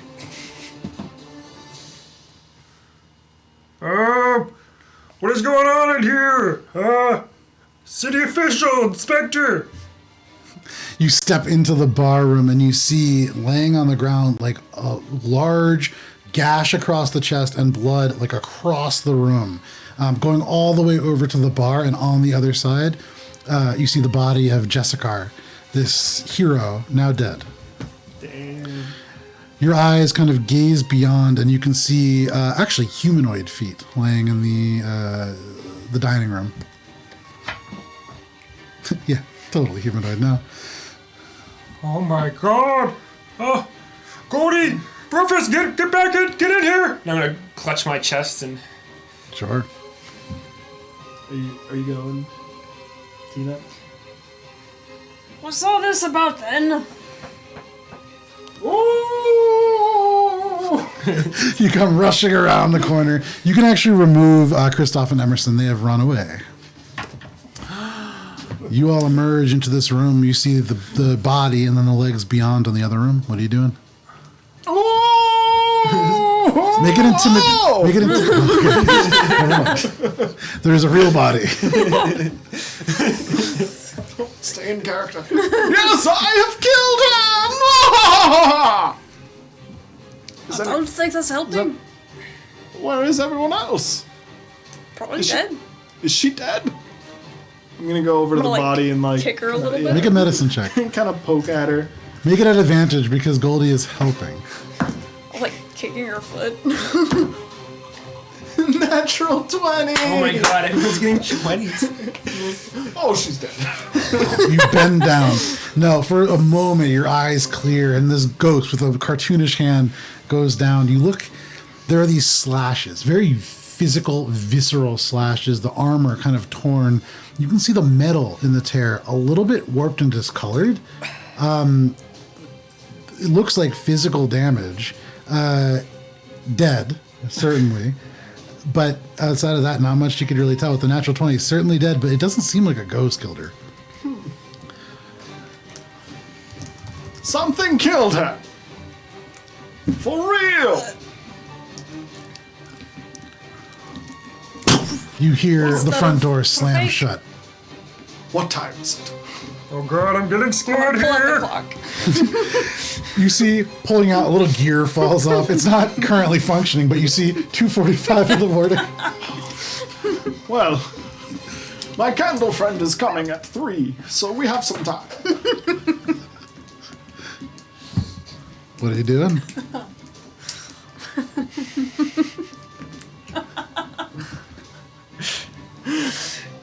I want to get the fuck out of here. Dead body! This is not worth 4 exposures. I'm gonna go back. So you go back to the front hall. Are you opening the door? I'm gonna see if it's. I'm gonna try to open the front door. Sure. You grab it. Locked. I'm gonna try to push through more. Okay, make an athletics check if you're trying to break it down. That's maybe okay.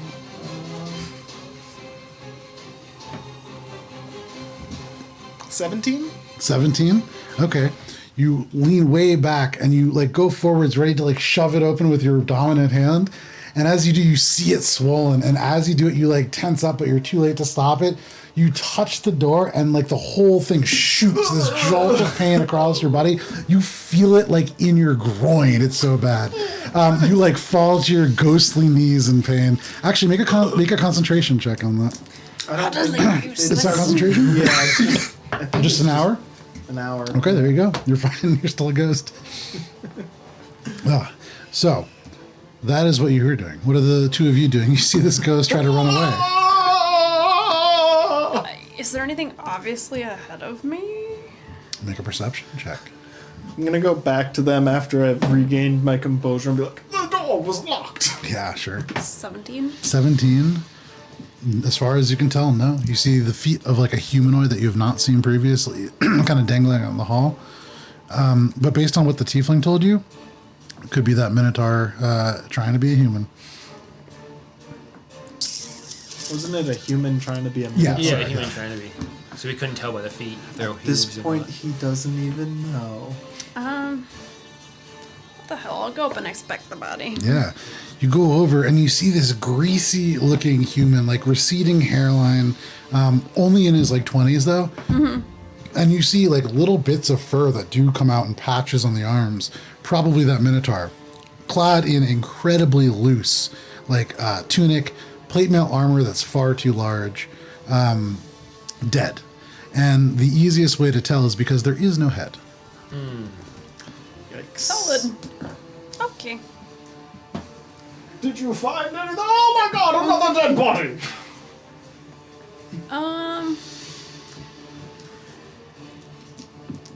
At that point, hey, what's the way out situation? Well, it was locked, the front door, and there are no other doors to the outside that we are aware of. Or windows. like thieves' tools just appear in my hand. Sure. All right. So you grab the thieves' tools. As a group, are you guys all going to the front door? I guess so. Okay. Move yourself there. Goldie, you don't roll yet. So you take out the thieves' tools. Sorry. You begin to like work at the door. And as you get them out, you bend down. You as a ghost kind of like look over. And for the first time, Half-heartedly like, ooh. you see silently a black booted foot like appear on the top step. Up here. Yeah. And then another, and you see this person appear. Drow, long white hair, almost top knotted at the top. There is a definite resemblance to Ozymandias Grimke, the person who assigned you to this job. Is it anyone recognizable from the list? No. Okay. This person appears, you can see, holding a strange-looking trident of kinds, and you actually see spiderweb patterns kind of going across the armor, cloth armor. I'm gonna try to spook her. Ooh! To possibly, okay, make a make an intimidation check. Intimidation? Yeah. I'm a bugbear. That's an 18. An 18? For a moment, she does step back, and I'm going to say, everybody roll initiative. She's going to roll at disadvantage for that. Oh, does that count as a surprise? I mean, it's not. Surprise This is game. not a danger that you can It was see. definitely a surprise. Yeah, it's also, it would have had to be an attack for me to do this. You guys are so lucky. Nice sneak That actually helps a tremendous amount for you guys. Nice. Alright.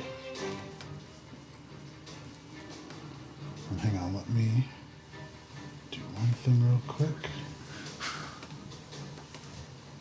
Because we're going from just danger. I was really hoping that my dude would survive. Hey, you Now that never we're going know. into combat. It's 3 barbarians against this dude. Come on, man. I'm at 13. I'm really hoping my interns, Christoph and They're dead as dirt. Marissa, they're not dead as dirt. Don't say that. Why would you say that? All right, anybody natural 20 for initiative? No, 19 instead. I got a 21. All right, so 21. Anybody else 25 to 20? 22. 23! Whoa! Barbarians on top. Look at that. All right, so at the top of the round, we have Bruford, who is followed by, I believe, Goldie, and then followed by Patterson, and then holding up the rear with a mighty score of 8. I will say they rolled a 23 and then an 8, so that disadvantage really helped. So, Bruford, you're up. Goldie, you're on deck. Bruford, you currently maybe 10 feet away from this individual on the stairs. What are you doing? I think I'm gonna cast Darkness. Okay. You're like, who dares disturb my slumber? What level are you casting it at? Just normal level 2. Okay. But I think I'm going to inject it with one of my sorcery points to Okay. extend it. Sure. So I think it becomes up to. We're not going to last this long. I feel like it goes from 10 minutes to an hour, if I remember correctly. Either think that or so. 20 minutes, something like that. Yeah. Either way, I've never played a sorcery. it is a dark sphere that kind of appears. It envelops this individual. And I can still see within it because I have my dark sorcery Sure. thing. It's I have dark vision out to 120 feet. For what it's worth, all of you but Patterson are engulfed in this darkness. The darkness swallows you. It swallows you, although you can see. And so for a moment for you, Bruford, you can see it's like you, this wispy false ghost, this drow individual, and the two of you are almost like in this like Pokemon like fight, like the two of you lined up. She's looking right at you. Goldie is like looking around, kind of not able to see at all, but you get the sense that she can see through this. Anything else? Let's see. Can I try to move menacingly towards her? Yeah. And What do you got? I guess I'm gonna use my second wind to regain some health because now that we're in the fight scene. For people who are confused about all the things that you're doing, can you tell people what your classes are? Oh my god. A barbarian, fighter, sorcerer. Yeah. So that's the thing that we're doing at 6th level, is that multi-class. So That's why you suck at everything. Sort of, but also recognize that you created a long-lasting darkness spell, use second winter, like you can do a lot. oh yeah, it's just like I'm doing a million things at once and all of them badly. that was perfect rolls. Nice. I gained 12 points. Very nice. So in this moment, as like all of this happens, you steel yourself and like feel elements regenerate. Moment. Big moment. Yeah, you really like. This is like the pinnacle of this performance for you at the moment. Anything else, Bruford? Nope. I'm getting ready to die. All right, Goldie, you don't see anything happen. You are in the dark. It is your turn. Patterson, you're on deck. What do you want to do? Can I see or feel the lock? So for the door? Yeah. I'll say based on the fact that you're a thief, you like never took your hand away from it. You know exactly where it is. I want to attempt to pick. All right, at disadvantage, use your lockpicking set. I am the spirit that haunts this realm. It's 16. A 16. You are working on this furiously. This is not as complicated as a lock as upstairs, but in the darkness, you cannot see what you are doing, and you have no idea. You try the lock, and it doesn't seem to work. Otherwise, attempting to kind of blend into the darkness, and if anything gets close enough, I'm gonna hit it. Make us. So it wouldn't be as an action as stealth, so you're just kind of like ducking down. Yeah. All right. Anything else? Okay. Patterson. I think I'm just going to ready an action to see the first thing I see hit it. That's not my teammates. Okay, there we go. So, readying an action to hit something with the first thing that you see, you wait in the darkness, kind of shifting around uncertainly. That is your turn. That brings us to this individual. Bruford. She stares at you through this darkness. And in a moment, you see the eyes flare red. The darkness around you spreads. It envelops 50 feet of space, going all the way down these hallways. You see it all like encompass the body. You can see now it expand almost across, like as far as you can tell, the entirety of this space. But looking across with the eyes still red, she says, "I can do this too." My kin! She is going to do something, and you watch as the hand begins to move in this complex way, and beneath you, the runes in this floor begin to light up. An infernal. You don't read infernal? So, these sigils. And then I need you to make a dexterity saving throw. She casts Immolation. You do I should have have advantage 'cause of advantage danger because you sign? can see it. What? Because you can see it. Yeah, you can see this happening. Danger sense. It's on the side. Nice. That's Dex save. Yes. 22. Nice, that's a success. You are still taking damage, however. Please go ahead and take... Okay, you're going to take 25 points of fire damage halved. If I didn't save that, I would be dead. Halved to 12. And you immediately, like, as this the runes glow, they become a pillar of fire that swirls and rages up to the ceiling. You actually see the flames, like, licking up on the stones and igniting the rock itself. 30 feet around you, within the darkness, you see, like, the darkness is almost smoke, and around the edges of it, the silvery light from it kind of, like, envelops. Anybody inside still cannot see, but there would be a bright light if this was happening. You get the sense that the floor and everything around this is going to begin to burn. Are we on the stairs still, or on the first floor? She is She's, like, standing on the very bottom of the steps. Okay. And You I'm are standing like right in front, and that is just like this pillar of fire that goes up. That is going to be her action. She is going to disappear and then reappear on the other, not that you would be able to see, but on the other side of Patterson. Well, I can see. You can, you don't see her when she moves. Interesting point. Right. She disappears and then reappears. reappears, still in the darkness. Patterson, suddenly you feel a presence behind you, although you do not see anything. But that is going to be her turn. That brings us to the top of the round. Bruford, you're up. Goldie, you're on deck. Bruford, in this moment, you can see Patterson, and you see this creature, the trident now held, like about to stab into the back of the head. What would you like to do? Look out! To the person who cannot see in normal darkness, never mind magical darkness. And I'm gonna color spray at her. So it's a cone. Yeah, it's definitely gonna hit.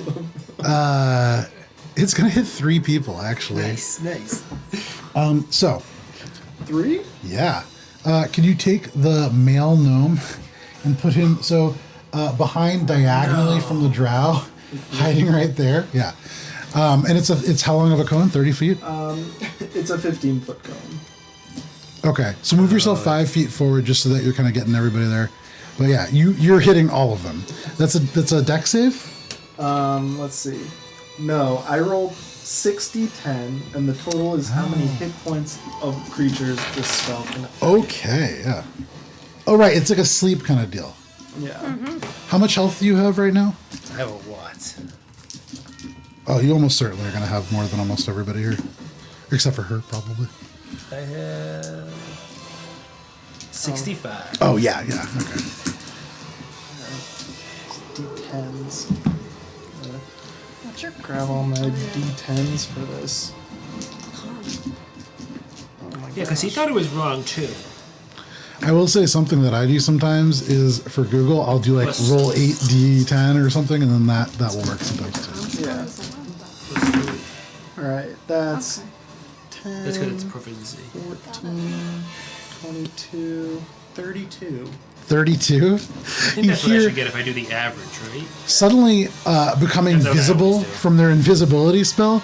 You see this gnome, my eyes, and just like stumble forward into the darkness. Not that they could see before, but it certainly is affecting them. Yeah, so it's starting with the creature that has the lowest current hit points. Each creature affected by this spell is blinded until the next turn. I'm going to make it 2 turns with my other sorcery point Okay. to increase the duration. Oh, nice. And it has to go over the total health, correct? Yeah, it has to go over the health. So if he had 20 hit points, then it would go to the next person too, and they would also Gotcha. get affected. Okay. So as if any of their hit points are affected. Yeah, subtract each creature's hit points from the total before moving on to the next creature. Okay, below. so that would mean that Patterson, you are also affected by this.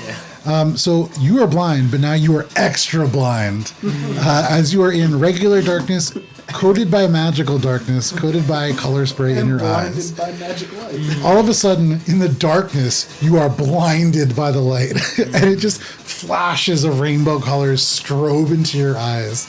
Oh wait, it doesn't affect him. Because it has to be the total health, It correct? must be equal or less than. That's what I thought. I So you misread that. you see like these flashes of light in the darkness, but nothing You're happens. just normal blind. Nice. There is, however, a very blind gnome stumbling in the dark. Sorry. That is your turn. Anything else? I think it's time that I bonus action rage. Oh, I should have done that too. So in this moment, you That might like be like feeling the fear and the darkness actually, closing. wait. Before I do that, Sure. I am going to action surge, mirror image, bonus action rage. Smart. You haven't cast a spell yet this turn. Oh no, I did cast color spray, so I can't do that. Yeah, you can cast a cantrip, I believe, as long as it's only a bonus action, or if you spend a sorcery point to use Quicken Spell, and then you could use a bonus action, standard action cantrip. But you can only cast a cantrip and a spell in the same turn. Then I will not do that, and I will just bonus action rage. Okay. You rage, feeling all of this happen around you. You dig into your We're going so well! ancestral bugbear nature, and you get angry. So you are raging. No, Papa! I will be an actor! Goldie, you hear that monologue from the I am darkness. not you! What would you like to We do? can't all monologue at once. I'm gonna attempt to pick up. Yeah, go for it. Disadvantage still? Yep, Or- disadvantage.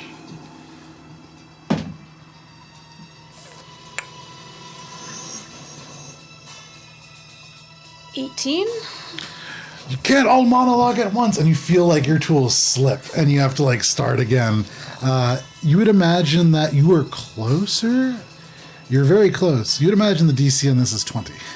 Okay. Anything else, Goldie? Again, attempting to kind of just blend in and not be visible. Patterson, it is your turn. You hear like a tiny little creature stumbling around in the darkness behind you. You hear your ghost friend monologuing in front of you. What would you like to do? Do any of them enter in my range of opportunity attack? You have no idea. It's dark all around you. As far as you can tell, no.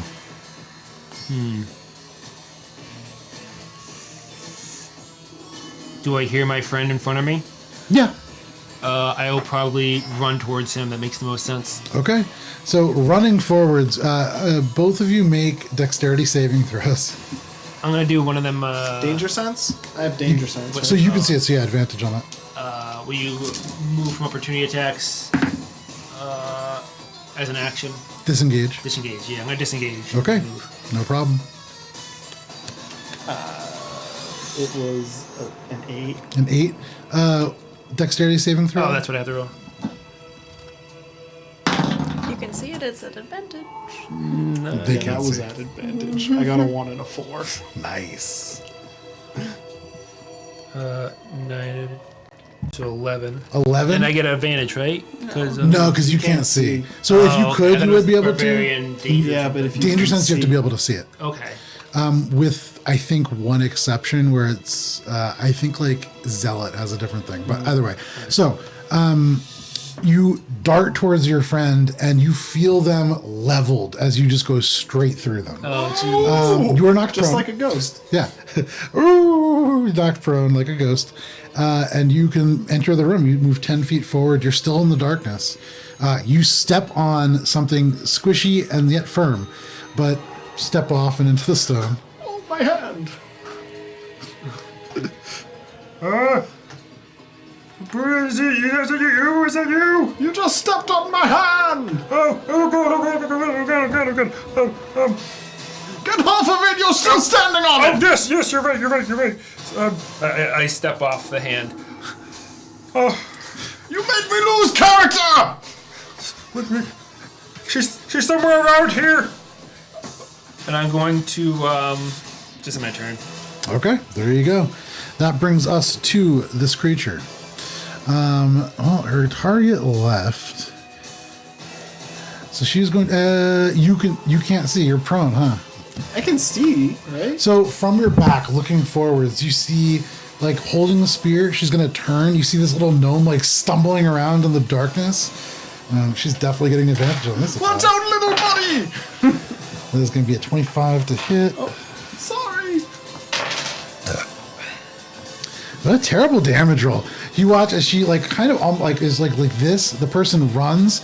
She turns, jabs down. You watch as it just sticks into his thigh and pierces on the inside. He shrieks and she pulls it out and she's gonna take a couple steps forwards to you. Oh, never mind. Yeah. That was her action. Bonus action. She'll spend one of those. Okay, so. Seeing you use color spray, she's going to look at you and smile this smile with these red glowing eyes over you. She's going to wave the trident over you and just say, "Go to sleep." Give me a second here. Gotta remember. 5th level. That It's is... probably enough. Huh? It's probably enough to put me to sleep. This is a high level. That is... Roll 8d8. Unless you get all ones. Not a great roll, but how many hit points do you have left? 13? Go to sleep. And even in this darkness, you feel the lids of your eyes drop down and down. Oh, wait. But I'm raging. You are. Does that mean that I can't get affected by that? It depends. So rages are different. There are a few. I know you can't be. I don't believe you can be frightened. Let me check my rage. Yeah, check it out.